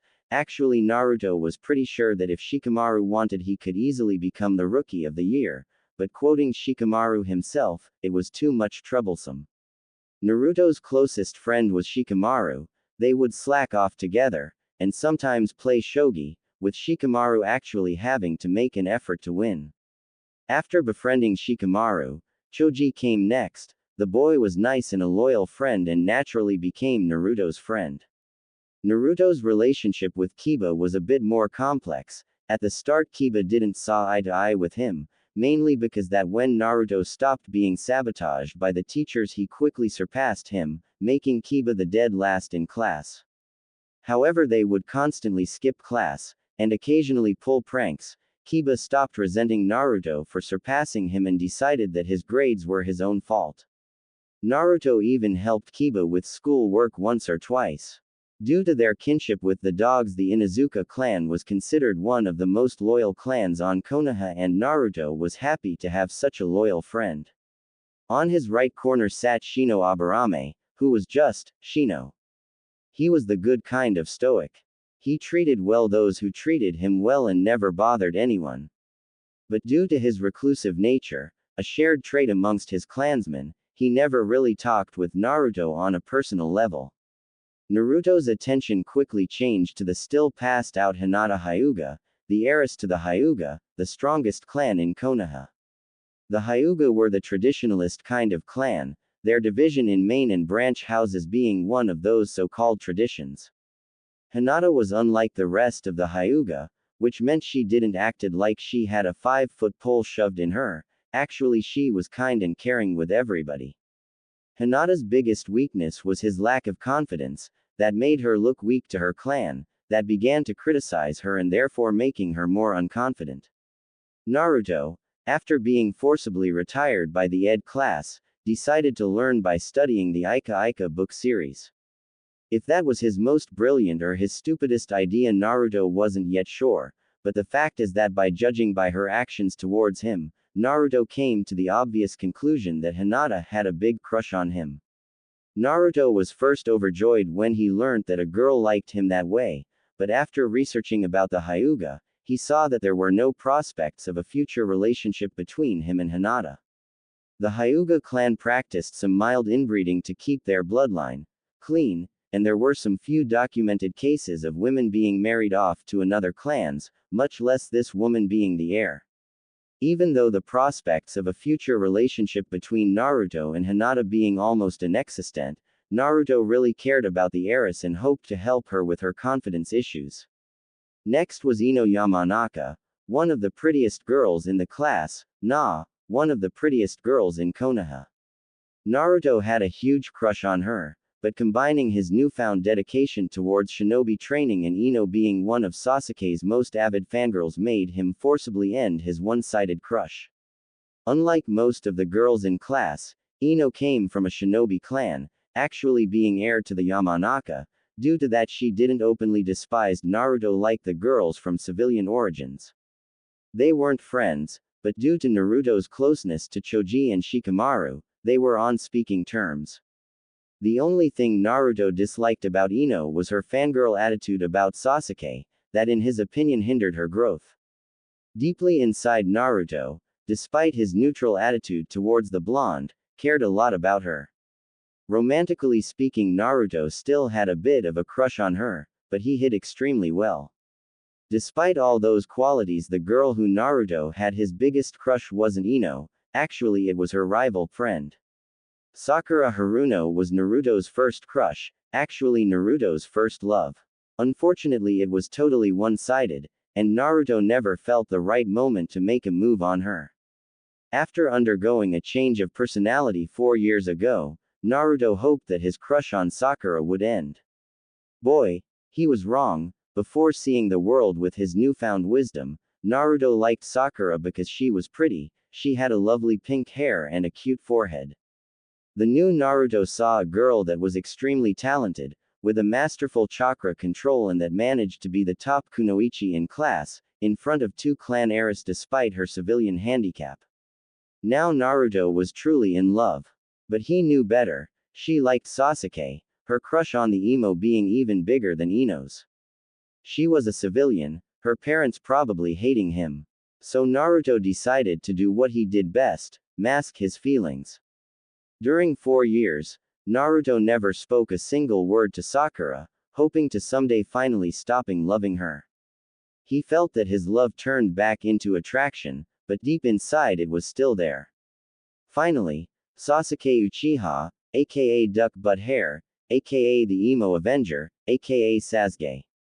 The last Uchiha. If all the Uchihas acted like Sasuke, Naruto would pat Itachi on the back for getting rid of them. Sasuke had a superiority and an inferiority complex at the same time. He looked down at all of those who he deemed as weaker than him, but at the same time he refused to acknowledge anyone who was stronger than him as an equal. Naruto could never imagine what would be like having his entire clan wiped out by his brother, being the lone survivor. Naruto could understand the pain and the suffering from losing those close to him. What Naruto couldn't understand and would never accept that beside always being praised, noticed and sometimes even favored, the guy would continue living on his own world. Sasuke never knew what was like being forcibly alone, having no one to acknowledge you, and thus decided to just act high and might and ignore people who genuinely cared about him, like Ino and Sakura. That being set aside, Naruto respected the shinobi Sasuke, who could probably give Chunins a run for their money. Naruto's thoughts were interrupted by Iruka's appearance. After long 30 minutes of speech, where Naruto decided to pull off a Shikamaru, sleeping off the speech. He woke up only to hear Team 7, Sasuke Uchiha, Sakura Haruno, Kiba Inuzuka. Team Sensei is Kakashi Hatake. In the background Naruto could hear Kiba's complaints about being placed on the same team as the Uchiha and Sakura's cries of happiness, much to Ino's dismay. Team 8, Shikamaru Nara, Choji Akamichi, Ino Yamanaka. Team Sensei is Kurenai Yuhi. Naruto could hear more of Ino complaining about being in a team full of slackers. Team 9 is still active, so we jump to Team 10, Naruto Uzumaki, Shino Aburame, Hinata Hyuga. Team Sensei is Asuma Sarutobi. At this moment, Hinata, who just had woken up, passed out again after being put on a team with Naruto. You must wait for the teachers on the classroom, Iruka said before leaving the room. The newly formed Team 10 was walking alongside his new sensei. Each Jonin had the right to choose his team meeting point. Asuma opted to have the team first meeting at his favorite restaurant, Yakiniku Q, a Korean barbecue restaurant. The walk was uneventful, Shino didn't felt the need to talk about anything. Asuma was silently studying his team, and Naruto was busy carrying the still passed out Hinata. As they finally reached the restaurant, Hinata finally woke up, this time Naruto making sure to not make eye contact with her so she wouldn't faint again. The team was eagerly welcomed by the owners, who Naruto and Shino noted to be closer to Asuma. As they sat down onto the table and placed their orders, Asuma finally decided to start with the proper introductions. Like I said earlier, my name is Asuma Sarutobi and I'll be this team sensei. Now to properly introduce yourselves, I'd like to know your name, age, likes, dislikes, hobbies and dreams to the future. As the team leader, I'll go first. My name is Asuma Sarutobi and I'm 27 years old. My likes include barbecue, my family and a certain woman. My dislikes are people without morals. My hobbies include shogi and sometimes reading. My dream to the future is to serve the village well and hopefully start a family. You next, he said, pointing to Hinata. My name is Hinata Hyuga, I'm 12 years old. My likes include my family, and as someone. Hinata said, turning towards Naruto, who didn't notice. My dislikes are bullies and the caged bird seal. My hobbies are training and a bit of gardening. My dream to the future is to prove myself to the ones I love and hopefully abolish the caged bird seal. This certain someone seems to be Naruto. I hope this doesn't interfere with the team dynamics. Asuma noted. Thanks Hinata. Next, he said, pointing to Shino. My name is Shino Aburame and I'm 12 years old. My likes are insects and my clan. My dislikes are people who harm insects. My hobbies are collecting and studying insects. My dream to the future is to discover new breeds of insects. Shino said in a monotone, almost emotionless voice. This kid only thinks about insects. Asuma, Naruto and even Hinata thought collectively. Thanks. Now Blondie, you're next. My name is Naruto Uzumaki and I'm 12 years old. My likes are my precious people, training and ramen. My dislikes are the civilian council and arrogant people. My hobbies include gardening and fine literature. Naruto said, referring to the Ika Ika series, what caused Asuma to chuckle. Naruto, after reading the book merely for ed purposes, really started to enjoy the series. There was smut in fact, but aside that the book included romance and a bit of adventure. Naruto even carried a copy alongside his backpack, although he used a black cover to not be labeled as a pervert. Not that he didn't enjoy the more explicit parts, but he decided not to share his admiration with the others, making him what people would call a closet pervert. My dream is to become a powerful shinobi, capable of protecting the village and hopefully help Konohamaru become Hokage. A very noble goal indeed, Naruto, thanks. Now, Asuma said, adopting a serious tone. I must inform you that even if you graduated from the academy, it doesn't mean that you'll become genin. There's a final test, with a success ratio of only 33%. What I mean is that from the 27 graduates only 9 will be able to pass. Shino remained stoic, Hinata seemed extremely nervous and Naruto looked emotionless. Shinobi rule number 1. A shinobi must never show its true emotions, he kept repeating to himself. That being said, you are dismissed. Tomorrow at 7 a.m., you'll meet me at training 14 for the test. As the genin were leaving, Asuma overheard Naruto muttering everything will be fine to his teammates. Ordering sake, Asuma recalled the events from yesterday, when his father announced the teams. Flashback start. The Sandaime Hokage was a brave man, who fought in all the 3 great ninja wars. He was the professor, the Kami no Shinobi, due to his mastery of all the 5 nature transformations. Still he was afraid. Today he was announcing the genin teams to the council and to his jonin. The council room was full, the clan heads, sitting to his right, Inoichi Yamanaka, Choza Akamichi, Shikaku Nara, Sum Inazuka, Hiyashi Hyuga and Shibi Aburame. The civilian council sat to his left and finally, in his front, the elders and Danzo, the old war hawk. Standing onto the back of the room, the jonin, Kurenai and Kakashi included. Hiruzen knew that Asuma was probably on his way too. I called you here to submit the graduating teams, he said in a serious tone. Team 7. Sasuke Uchiha, Sakura Haruno, Kiba Inuzuka. Sensei. Kakashi Hatake. Any objections? Sume and Kakashi raised their hands. Sume. I believed my son was going to be put on a tracking team.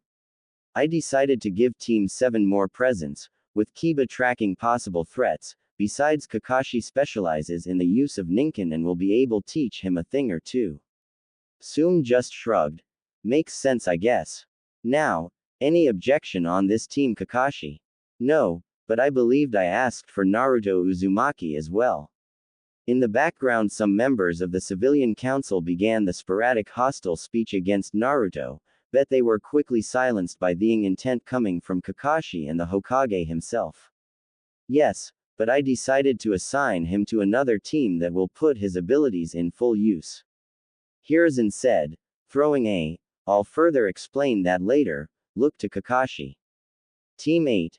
Shikamaru Nara, Ino Yamanaka and Choji Akamichi. Team Sensei is Kurenai Yuhi.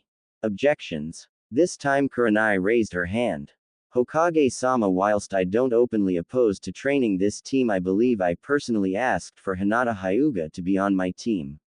Yes, Kurenai, you did, but I've opted to place Hinata under a sensei I believe can help her skills more than you do. Kurenai looked sad, but nodded in understanding anyway. Finally, Team 10. Naruto Uzumaki, Hinata Hyuga, Shino Aburame. Any objections? Hiruzen asked, carefully not mentioning that Asuma was going to be the sensei. The room exploded in uproar as the civilians started to demand that Naruto shouldn't become a shinobi and that he should be put to death. They were once again subdued by their intent from the Hokage, Kakashi, Kurenai and some of the clan heads. Hokage-sama, that was Hiashi Hyuga, who's this team sensei? The room quieted for a bit, clearly curious about the name. Yes, I'd like to know that too. Shibi said in the stoic, emotionless Aburame tone. Well, the sensei for the Team 10 is, Hiruzen said, sweating a bit and carefully putting himself behind Kakashi should Kurenai had a fit of anger. Me. Suddenly, smoking a cigarette, Asuma entered the room. Quickly scanning the room, the bearded Jonin saw the woman he loved the most, the woman that he abandoned 7 years ago. Kurenai was still beautiful as he remembered. Said woman was looking at him gasping, like she saw a ghost.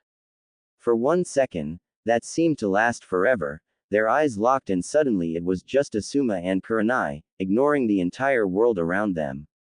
However, one of those smug civilians decided to ruin the mood. Asuma-san, good to see you're back, could you please convince your father that the demon brat shouldn't become a ninja and should be put to the knife instead? Sighing, Asuma stole one last glance to the still dumbfounded Kurenai, before releasing a blast for intent directed towards the councilman. As from now on I'm the Jonin sensei of Naruto Uzumaki, so if any of you refer to him as the demon brat or any other pejorative names, actually if any of you even dare to look at him at the wrong way, you won't answer to the Hokage, you'll have to settle things with me. Am I clear? The counselor could only nod and ask to be excused since he wet his pants. Hiashi Hyuga was the next to speak. Hokage-sama, I'm not opposed to the presence of Uzumaki-san in my daughter's team, but I'd like to ask why you put such team together. Well, Hyuga-san, Hinata is a close-range fighter, whilst Shino is a medium-long-range one. Naruto can hold his own at both close, medium and long range, but his strong point is the medium range. By putting those three together with Asuma as sensei, I created a strong defensive unit where each member's strong point would cover the other weaknesses, and also assigned the best sensei I could find. While I understand Hinata and Shino are heirs and are expected to focus on their clan techniques, Asuma can help Hinata with her taijutsu and his mastery of futon ninjutsu can help Shino dispersing his insects. Also there's another reason, but I'd like to the members of the civilian wing to leave first. Hokage-sama, we have the right to, a councilwoman started but quickly was silenced by the Hokage. This is shinobi matter, so your presence is no longer required, so, leave or you'd rather be escorted by the Anbu. As the civilians begrudgingly left the room, the Sandaime proceeded to speak. The final reason is Naruto Uzumaki. Since I'll be giving a description of his techniques, I figured out it would be better to expel the civilians that could sell, or even give for free this information to the enemy.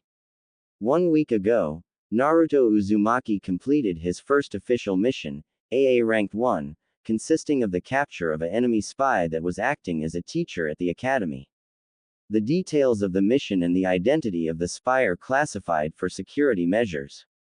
Not only Naruto completed the mission, but he also showed extremely calm and professional behavior, making important decisions on the fly and always considering the best of the village.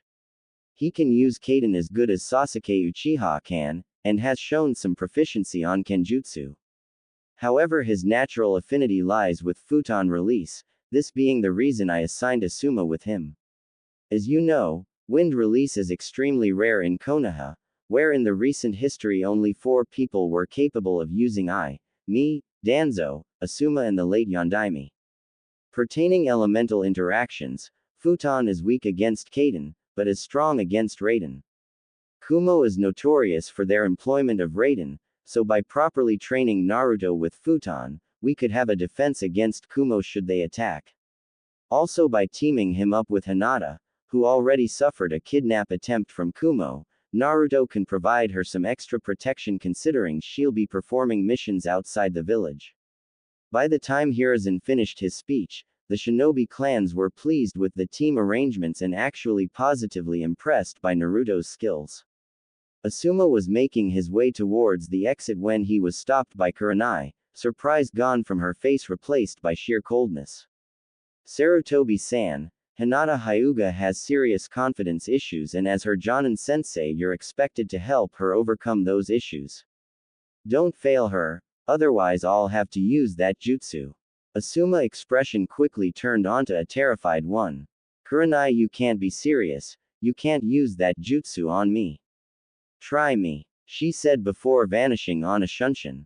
Hiruzen, who couldn't help but eavesdrop the conversation, noticed his son's terrified expression and asked, "What is that jutsu Kurenai was talking about?"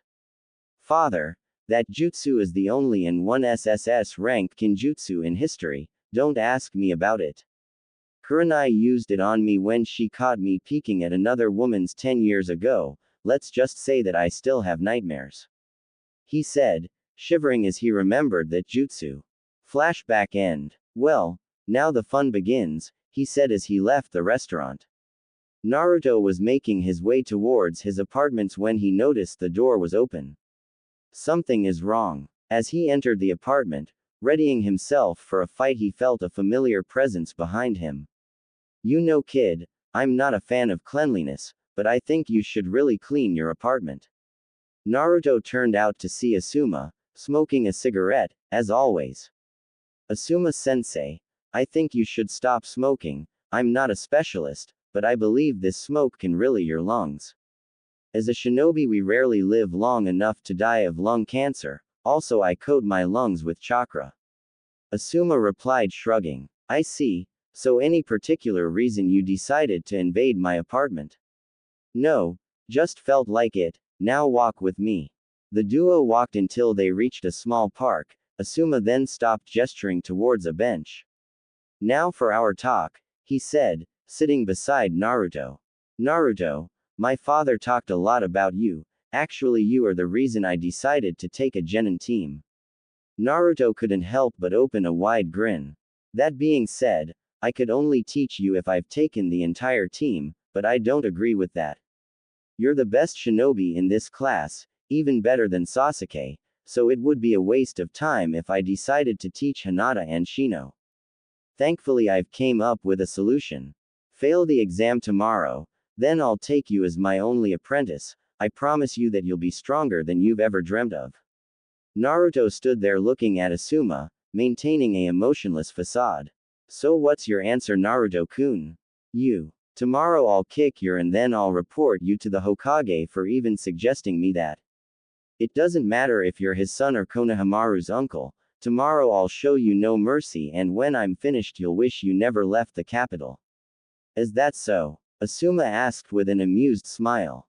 Your choice sealed your fate, he said before disappearing. Training Ground 14 was basically a grassy plain with some trees and training dummies around it. Basically, it provided a lot of open space, whilst clearly lacking commodities. Naruto reached the area at 7 a.m. sharply, only to find that Hinata and Shino were already there. Am I late? Actually, no, we both decided to show up early. Shino explained. You guys are nervous too, right? The duo just nodded. Naruto proceeded to take his Ika from the backpack and started to read it, sitting under a tree. 5 minutes later, clearly bothered by the silence, Naruto decided to rejoin his teammates. Look guys, we really don't know each other well, but right now we need to cooperate. Asuma is strong and as a genin our only shot at beating him is a good strategy and teamwork. I agree, so what we're going to do? Shino asked. Let's get to know each other abilities, I'll start. Unknown to them Asuma was sitting on a tree, watching the conversation. I've seen everything I needed to see. My ability is the use of the Jukin to close. Hinata was interrupted by the sudden appearance of Asuma, who stood there stone-faced and surprisingly not smoking a cigarette. Are you ready to the test? He asked impassively. Naruto looked towards his teammates who nodded to him, before responding. Yes we are. Asuma then lit up a cigarette and smiled. You pass, congratulations. What? Was the collective yell of the group. Asuma then lit up a cigarette and smiled. You pass, congratulations. What? Was the collective yell of the group. Simple. You passed my test. What? But how? Naruto asked, still on guard. Let me clarify things for you. Yesterday we talked, what I asked of you. To fail the test intentionally so you would take me as your apprentice. I asked this question to each one of you, so when Hinata and Shino refused and you said, in your own words, the first part of the test was over. During a mission the enemy, or even a said ally can approach you with various kinds of offers. Wealth, power even your own life to give you a few examples. When you refused personal offers in the favor of the unity of the team, you proved to be real shinobi. Asuma said, before taking a drag of smoke from the cigarette. Listen kids, a team is stronger as its weakest link, if any of you accepted my offer I'd fail the team. I won't be taking a team that has an uncommitted member, during combat this could mean our deaths. The genin seemed to accept the explanation, as Naruto then raised a hand. Sensei you said something about first part of the test, what was the second part about? The second part was about your willingness to work together. When you all accepted that you were facing an enemy stronger than you could either attempt to push your limits and risk death in return of recognition or you could accept your flaws and work with your teammates to survive. Needless to say that the second option was the correct. Now, I will spar each of you individually so I can measure your abilities. I suggest you paying attention to the movements and skills of each teammate, so you could familiarize yourself with him when we go for team training. The first one to spar Asuma was Shino. He attempted several movements using his Kikaichu, but Asuma used Futon Ninjutsu to properly repel them. Noticing that Shino was starting to show signs of chakra exhaustion, Asuma quickly changed the combat to close range, where his taijutsu easily overpowered a defenseless Shino. The next spar was against Hinata. Opting to see the Hyuga era's proficiency at the Jukin, he started a taijutsu match. Hinata showed to be talented with the Jukin, but Asuma noted that her defensive instance was weak, probably due to Hinata's physical complexion that enhanced her flexibility and speed in exchange for strength and resilience. Observing that it was clear that Hinata wasn't physically able to use the traditional instance of the Hyuga, where rigidness was prioritized over the natural adaptability Hinata had. I'll need to talk with Hiashi about this later. However, the spar Asuma was looking forward the most was against Naruto. He heard great things about the boy and was itching to confirm if those are indeed true. Naruto readied himself, analyzing his opponent. His taijutsu is super strong, he uses Futon Ninjutsu, so my Kaden may be able to defeat him. Naruto leapt backwards, adjusting to a mid-range fight, before flashing hand signs and calling his jutsu, Kaden, Enden, fire release, flame bullet. 5 medium-sized bullets were making his way towards Asuma, who performed the Kaden, Karyu Enden, fire release, fire dragon flame bullet. The flames turned into 3 fire dragons who dispelled Naruto's flame bullets and charged forward, making Naruto leap upwards to dodge the flames. Too slow, Asuma said, appearing in front of Naruto, who, in airborne, could do nothing to evade the punch in the gut. Gah! Naruto said, crashing on the ground. Quickly rolling sideways to avoid a axe kick, Naruto performed the Kaden, Gokaku no Jutsu, fire release, great fireball technique. Asuma, who didn't had the time to use a jutsu to avoid the fireball, jumped out of the way of the attack, only to be greeted by another Enden right onto his face. Thinking onto his feet, he performed a seal-less Kawarimi, hiding into the trees and unleashing a barrage of shuriken towards the genin. Using his natural speed and his acrobatic abilities, Naruto managed to avoid the barrage. Throwing a kunai in the direction where the shuriken came from, Naruto forced Asuma to leave his position, landing in front of Naruto. Your ninjutsu is good, kid, now let's see your taijutsu, he said, readying his stance. Naruto nodded before entering a defensive stance. Asuma charged forward, delivering a power blow, hoping to get into Naruto's guard. The genin saw trough that and opted to dodge instead of parrying or blocking the blow. For the next 5 minutes, they spared Asuma relentlessly attacking and Naruto doing his best to not get hit and looking for any openings that Asuma could provide, but he found none. Flawless, is that what a jonin is like? Naruto was brought out of his musing as Asuma's fist connected to his gut, sending him to the ground. Naruto stayed down for about 10 seconds before jumping back to his feet. You know, kid, you won't win if you don't attack. Naruto glared at Asuma with an impassive face, but deep inside he knew the bearded jonin was right. Readying himself, he charged forward, attempting to hit Asuma with leg sweeps and uppercuts. However, the jonin was good, and as Naruto overextended a jab, which Asuma easily avoided, the blonde saw his guard wide open and lost the air of his lungs as an elbow strike from Asuma sent him crashing backwards. Asuma could say he was impressed. He wasn't pulling any punches, unlike he did when he sparred Hinata and Shino. He glanced to the boy who was slowly getting up.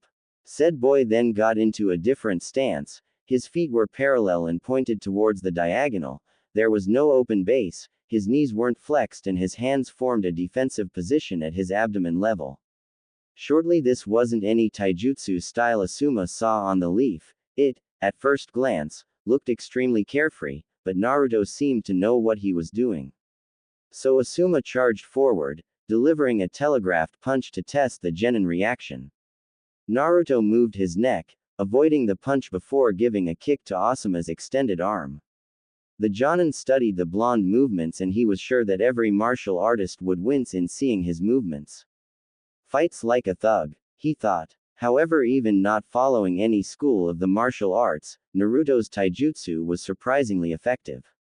The main focus of the taijutsu was clearly evasion, and opening counterattack points. However, instead of forcefully exploiting those counterattacks, Naruto would settle for slowly mining his opponents, using blows to the joints to restrain movement and hitting certain areas in repetition. Asuma presumed that Naruto developed this style by his own, an impressive feat for someone his age, but he could see movements that looked similar to the Hubby, Snake Goken, Strong Fist, and Suken, Drunken Fist styles. Okay Naruto, that's enough, go sit with your teammates. As Naruto properly sat down, Asuma looked down to his team and couldn't help but smile. They did much better than he expected. Well, I'd like to say I'm proud of all of you. I was able to properly evaluate your skills and I tell you, I'm pleased with what I've seen so far. Of course there are some minor things that need work, but if we develop as I expect, I dare say that in a month we will be going to our first C-rank mission. Now for things that need work on. First with you Hinata. Your taijutsu is good, but I believe that if you somehow let loose and focus on fluidity instead of rigidness you would be able to get better results. I'll visit your father to ask for permission to change the juken to fit your body type. For now I want you to spar against other styles than the Hyuga. Shino is a good start, since your skill levels are similar, however I believe that after some time you'll be able to take on Naruto. At the mention of taking on Naruto, Hinata developed a small nosebleed that wasn't noticed by the other members. Hi sensei. Shino, your use of Kikaichu is masterful, however I would recommend you to further improve other areas of your training. I'd start with taijutsu, that is your weak point, but I'd also look at some non-aburame ninjutsu. Okay. Finally you, Naruto. I'd dare to say you are already at Chunin level, but you need more versatility and coverage to your ninjutsu. Your taijutsu is a rather intriguing prospect that benefits from the lack of formal direction, however I'd like to help you to add some fundamentals to improve it. Finally, genjutsu, well I won't lie to you, your genjutsu will never be on the same level as your taijutsu or ninjutsu. You have a good chakra control considering your reserves, but I believe that you'll never get past B rank genjutsu.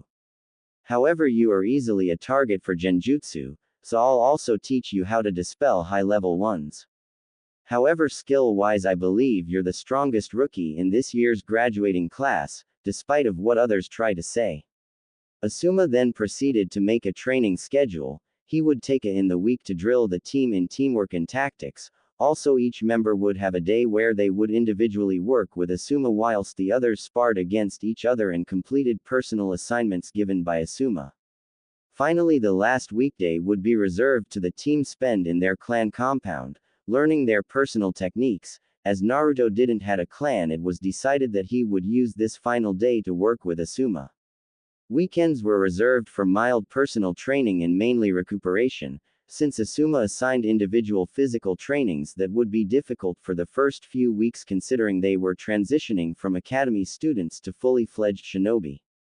The trainings would take place in the afternoon, since the team would use the mornings to complete D-ranked missions.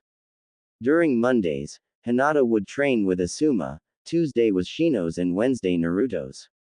Thursday was reserved for team training. Finally, Friday was the day the team members would work individually with their clans, but for Naruto it meant another session with Asuma. 2 weeks later, Naruto could state that he was extremely happy in being trained by Asuma. The Jonin always made him work extremely hard, and Naruto knew that it was his obligation to work even harder than expected, because he doubted there would be any other Jonin so willing to teach him like Asuma was. Training with the former guardian 3 times per week, as opposed to his team's 2, made him closer to his sensei as compared to his teammates. Asuma was extremely honest and clearly stated that should he fall on a mission, Naruto would have to take the responsibility to keep his team safe. As for training, the guy was a perfectionist. During taijutsu practice he would make Naruto repeat the same moves 100 times if he believed they weren't good enough. However, Asuma really outshined when teaching futon nature transformation, his specialty. When Naruto found out about his futon affinity 2 years ago during training with Ebisu, he wasn't very happy. He believed that it would be useless in a village that was famous for his employment of Kaden, who held a natural advantage against futon. Boy, he was wrong. It took Asuma 2 hours and a demonstration with his chakra knives to make Naruto's idea about the futon change completely. Now Naruto was extremely glad to have a wind affinity, considering the plethora of uses this nature could have on the battlefield. Naruto's training in futon manipulation was only beginning, as he had yet to properly cut a leaf using his chakra. Naruto was brought out of his musings when he reached his apartment. Asuma gave the team a day off tomorrow as he was pleased with the team progress. Looking to his coffee table, he noticed the 2 scrolls above it: Kaden, Karyudan Fire Release, Fire Dragon Bullet, and Kage Bunshin no Jutsu, Shadow Clone Technique. Those 2 scrolls were actually forgotten, since he had been busy with training after graduation. Naruto knew it wasn't the brightest of the ideas to attempt to use a fire ninjutsu inside his apartment, so he decided to attempt the second scroll. He read the jutsu description that the Hokage provided. B-ranking clone technique that was developed by Tobarama Senju, the Nadaime Hokage. This jutsu creates solid clones that would only dispel at the user commands or after being hit. This is considered a kinjutsu because of the sheer chakra usage. Should someone attempt to perform this jutsu without proper chakra reserves, he could risk chakra exhaustion and possibly death. Upon dispelling, the clone memories are transferred to the original, making this technique highly suited for information gathering into enemy territory. Naruto's eyes nearly jumped out of his sockets. This jutsu was created by the legendary Tobirama, possibly his favorite Hokage, and could create solid clones. Naruto was too excited that he never bothered to read the death risk or the memory transfer part. He just jumped into the proper instructions for chakra molding and hand signs. Forming a cross-shaped sign, Naruto properly molded his chakra before yelling, "Kage Bunshin no Jutsu." Suddenly 25 copies of Naruto appeared. Poking a clone to see if he was indeed real, which he was, Naruto was amazed. "I must talk with Hokage Gigi." "Hey, boss," one of the clones called. "Yeah, what should we do?" With a mischievous grin and a bossy voice he began to give orders. "Clean the house, polish the glasses, and dinner better be ready when I get back," he said before heading towards the exit.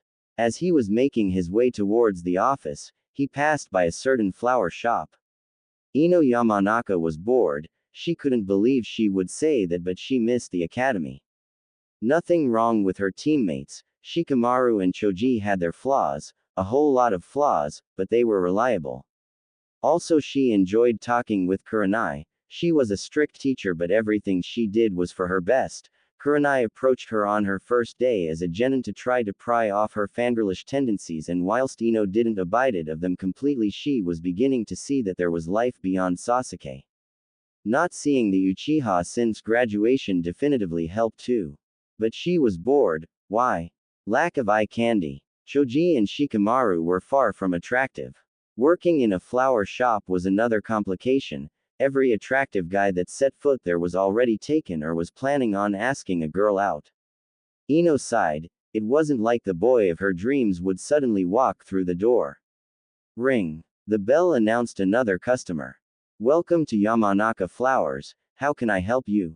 she said, not taking her eyes off the magazine she was reading. "I'd like to, Ino." Ino jerked her head upwards to just come face to face with Naruto. In Ino's opinion, Naruto was far from ugly. Actually, when she first saw him 4 years ago at the academy, she thought he was kind of cute. Ino, during the time she was still friends with Sakura, would grade a boy's look.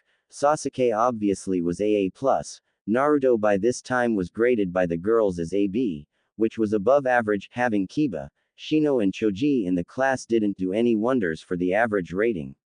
Even when she and Sakura became rivals, Ino continued with her habit. When Naruto showed up in the genin assignments with a totally different look, his grade just went up to A-, but now, standing face to face with the boy, Ino realized she made a mistake because Naruto Uzumaki was definitively AA+. "Naruto, what you doing here?" she asked, trying to suppress a blush. "Well, I'd like to buy a few potted plants for my apartment, to add a bit of green." "Oh, I see. Anything in particular?" "No. Do you have any suggestion?" "Yes, I'll show you." Naruto decided to buy a few potted plants, following Ino's recommendations. They talked about a lot of things, and Naruto surprisingly enough enjoyed the conversation with a girl that in his own opinion was superficial. "So Ino, how are the missions going?" "Well, D ranks are boring. Today we had to chase the daimyo's wife cat." "Tora, the demon cat?" Naruto questioned, with Ino giggling at the nickname. "Yes. How long did you take to catch him?" 2 hours. 2 hours. Naruto yelled. "Yes, is that too much?" Ino asked, confused by her fellow blonde's sudden outburst. "No, is too little. When we chased that demon," Naruto said, emphasizing his last word, "we took whole 5 hours to capture him, and that damn cat tore my jacket, broke Shino's sunglasses, and destroyed Asuma's cigarettes. People say about the Kyuubi, but Tora makes it look like a simple bug." "Naruto, that's no fun. Some of my clansmen died during the attack," Ino said in a scolding tone. Naruto then realized that he probably crossed a line and was about to apologize when he heard Ino laughing out loud. You should have seen your face, priceless. Naruto first frowned, clearly no happy about being tricked, but soon found himself staring at the smiling Ino. Her smile is pretty, makes you want to protect her. You have a beautiful smile. Naruto noted, causing a light blush to appear on Ino's cheeks. Naruto then noticed a pale pink flower on a basket near the counter. Feeling surprisingly bold, he took the flower, tulip as he would recognize some time later, and handed it to Ino, causing her to blush bright red. A flower for a beauty. What Naruto didn't know is that offering a tulip was a declaration of love. Ino was trying her best to control her emotions. A perfectly fine boy gave her a tulip, and as she looked at him she felt pulled towards his blue eyes. Naruto was having the same thoughts as he glanced and couldn't help but admire the girl in front of him. As the world stopped around them, they leaned forward.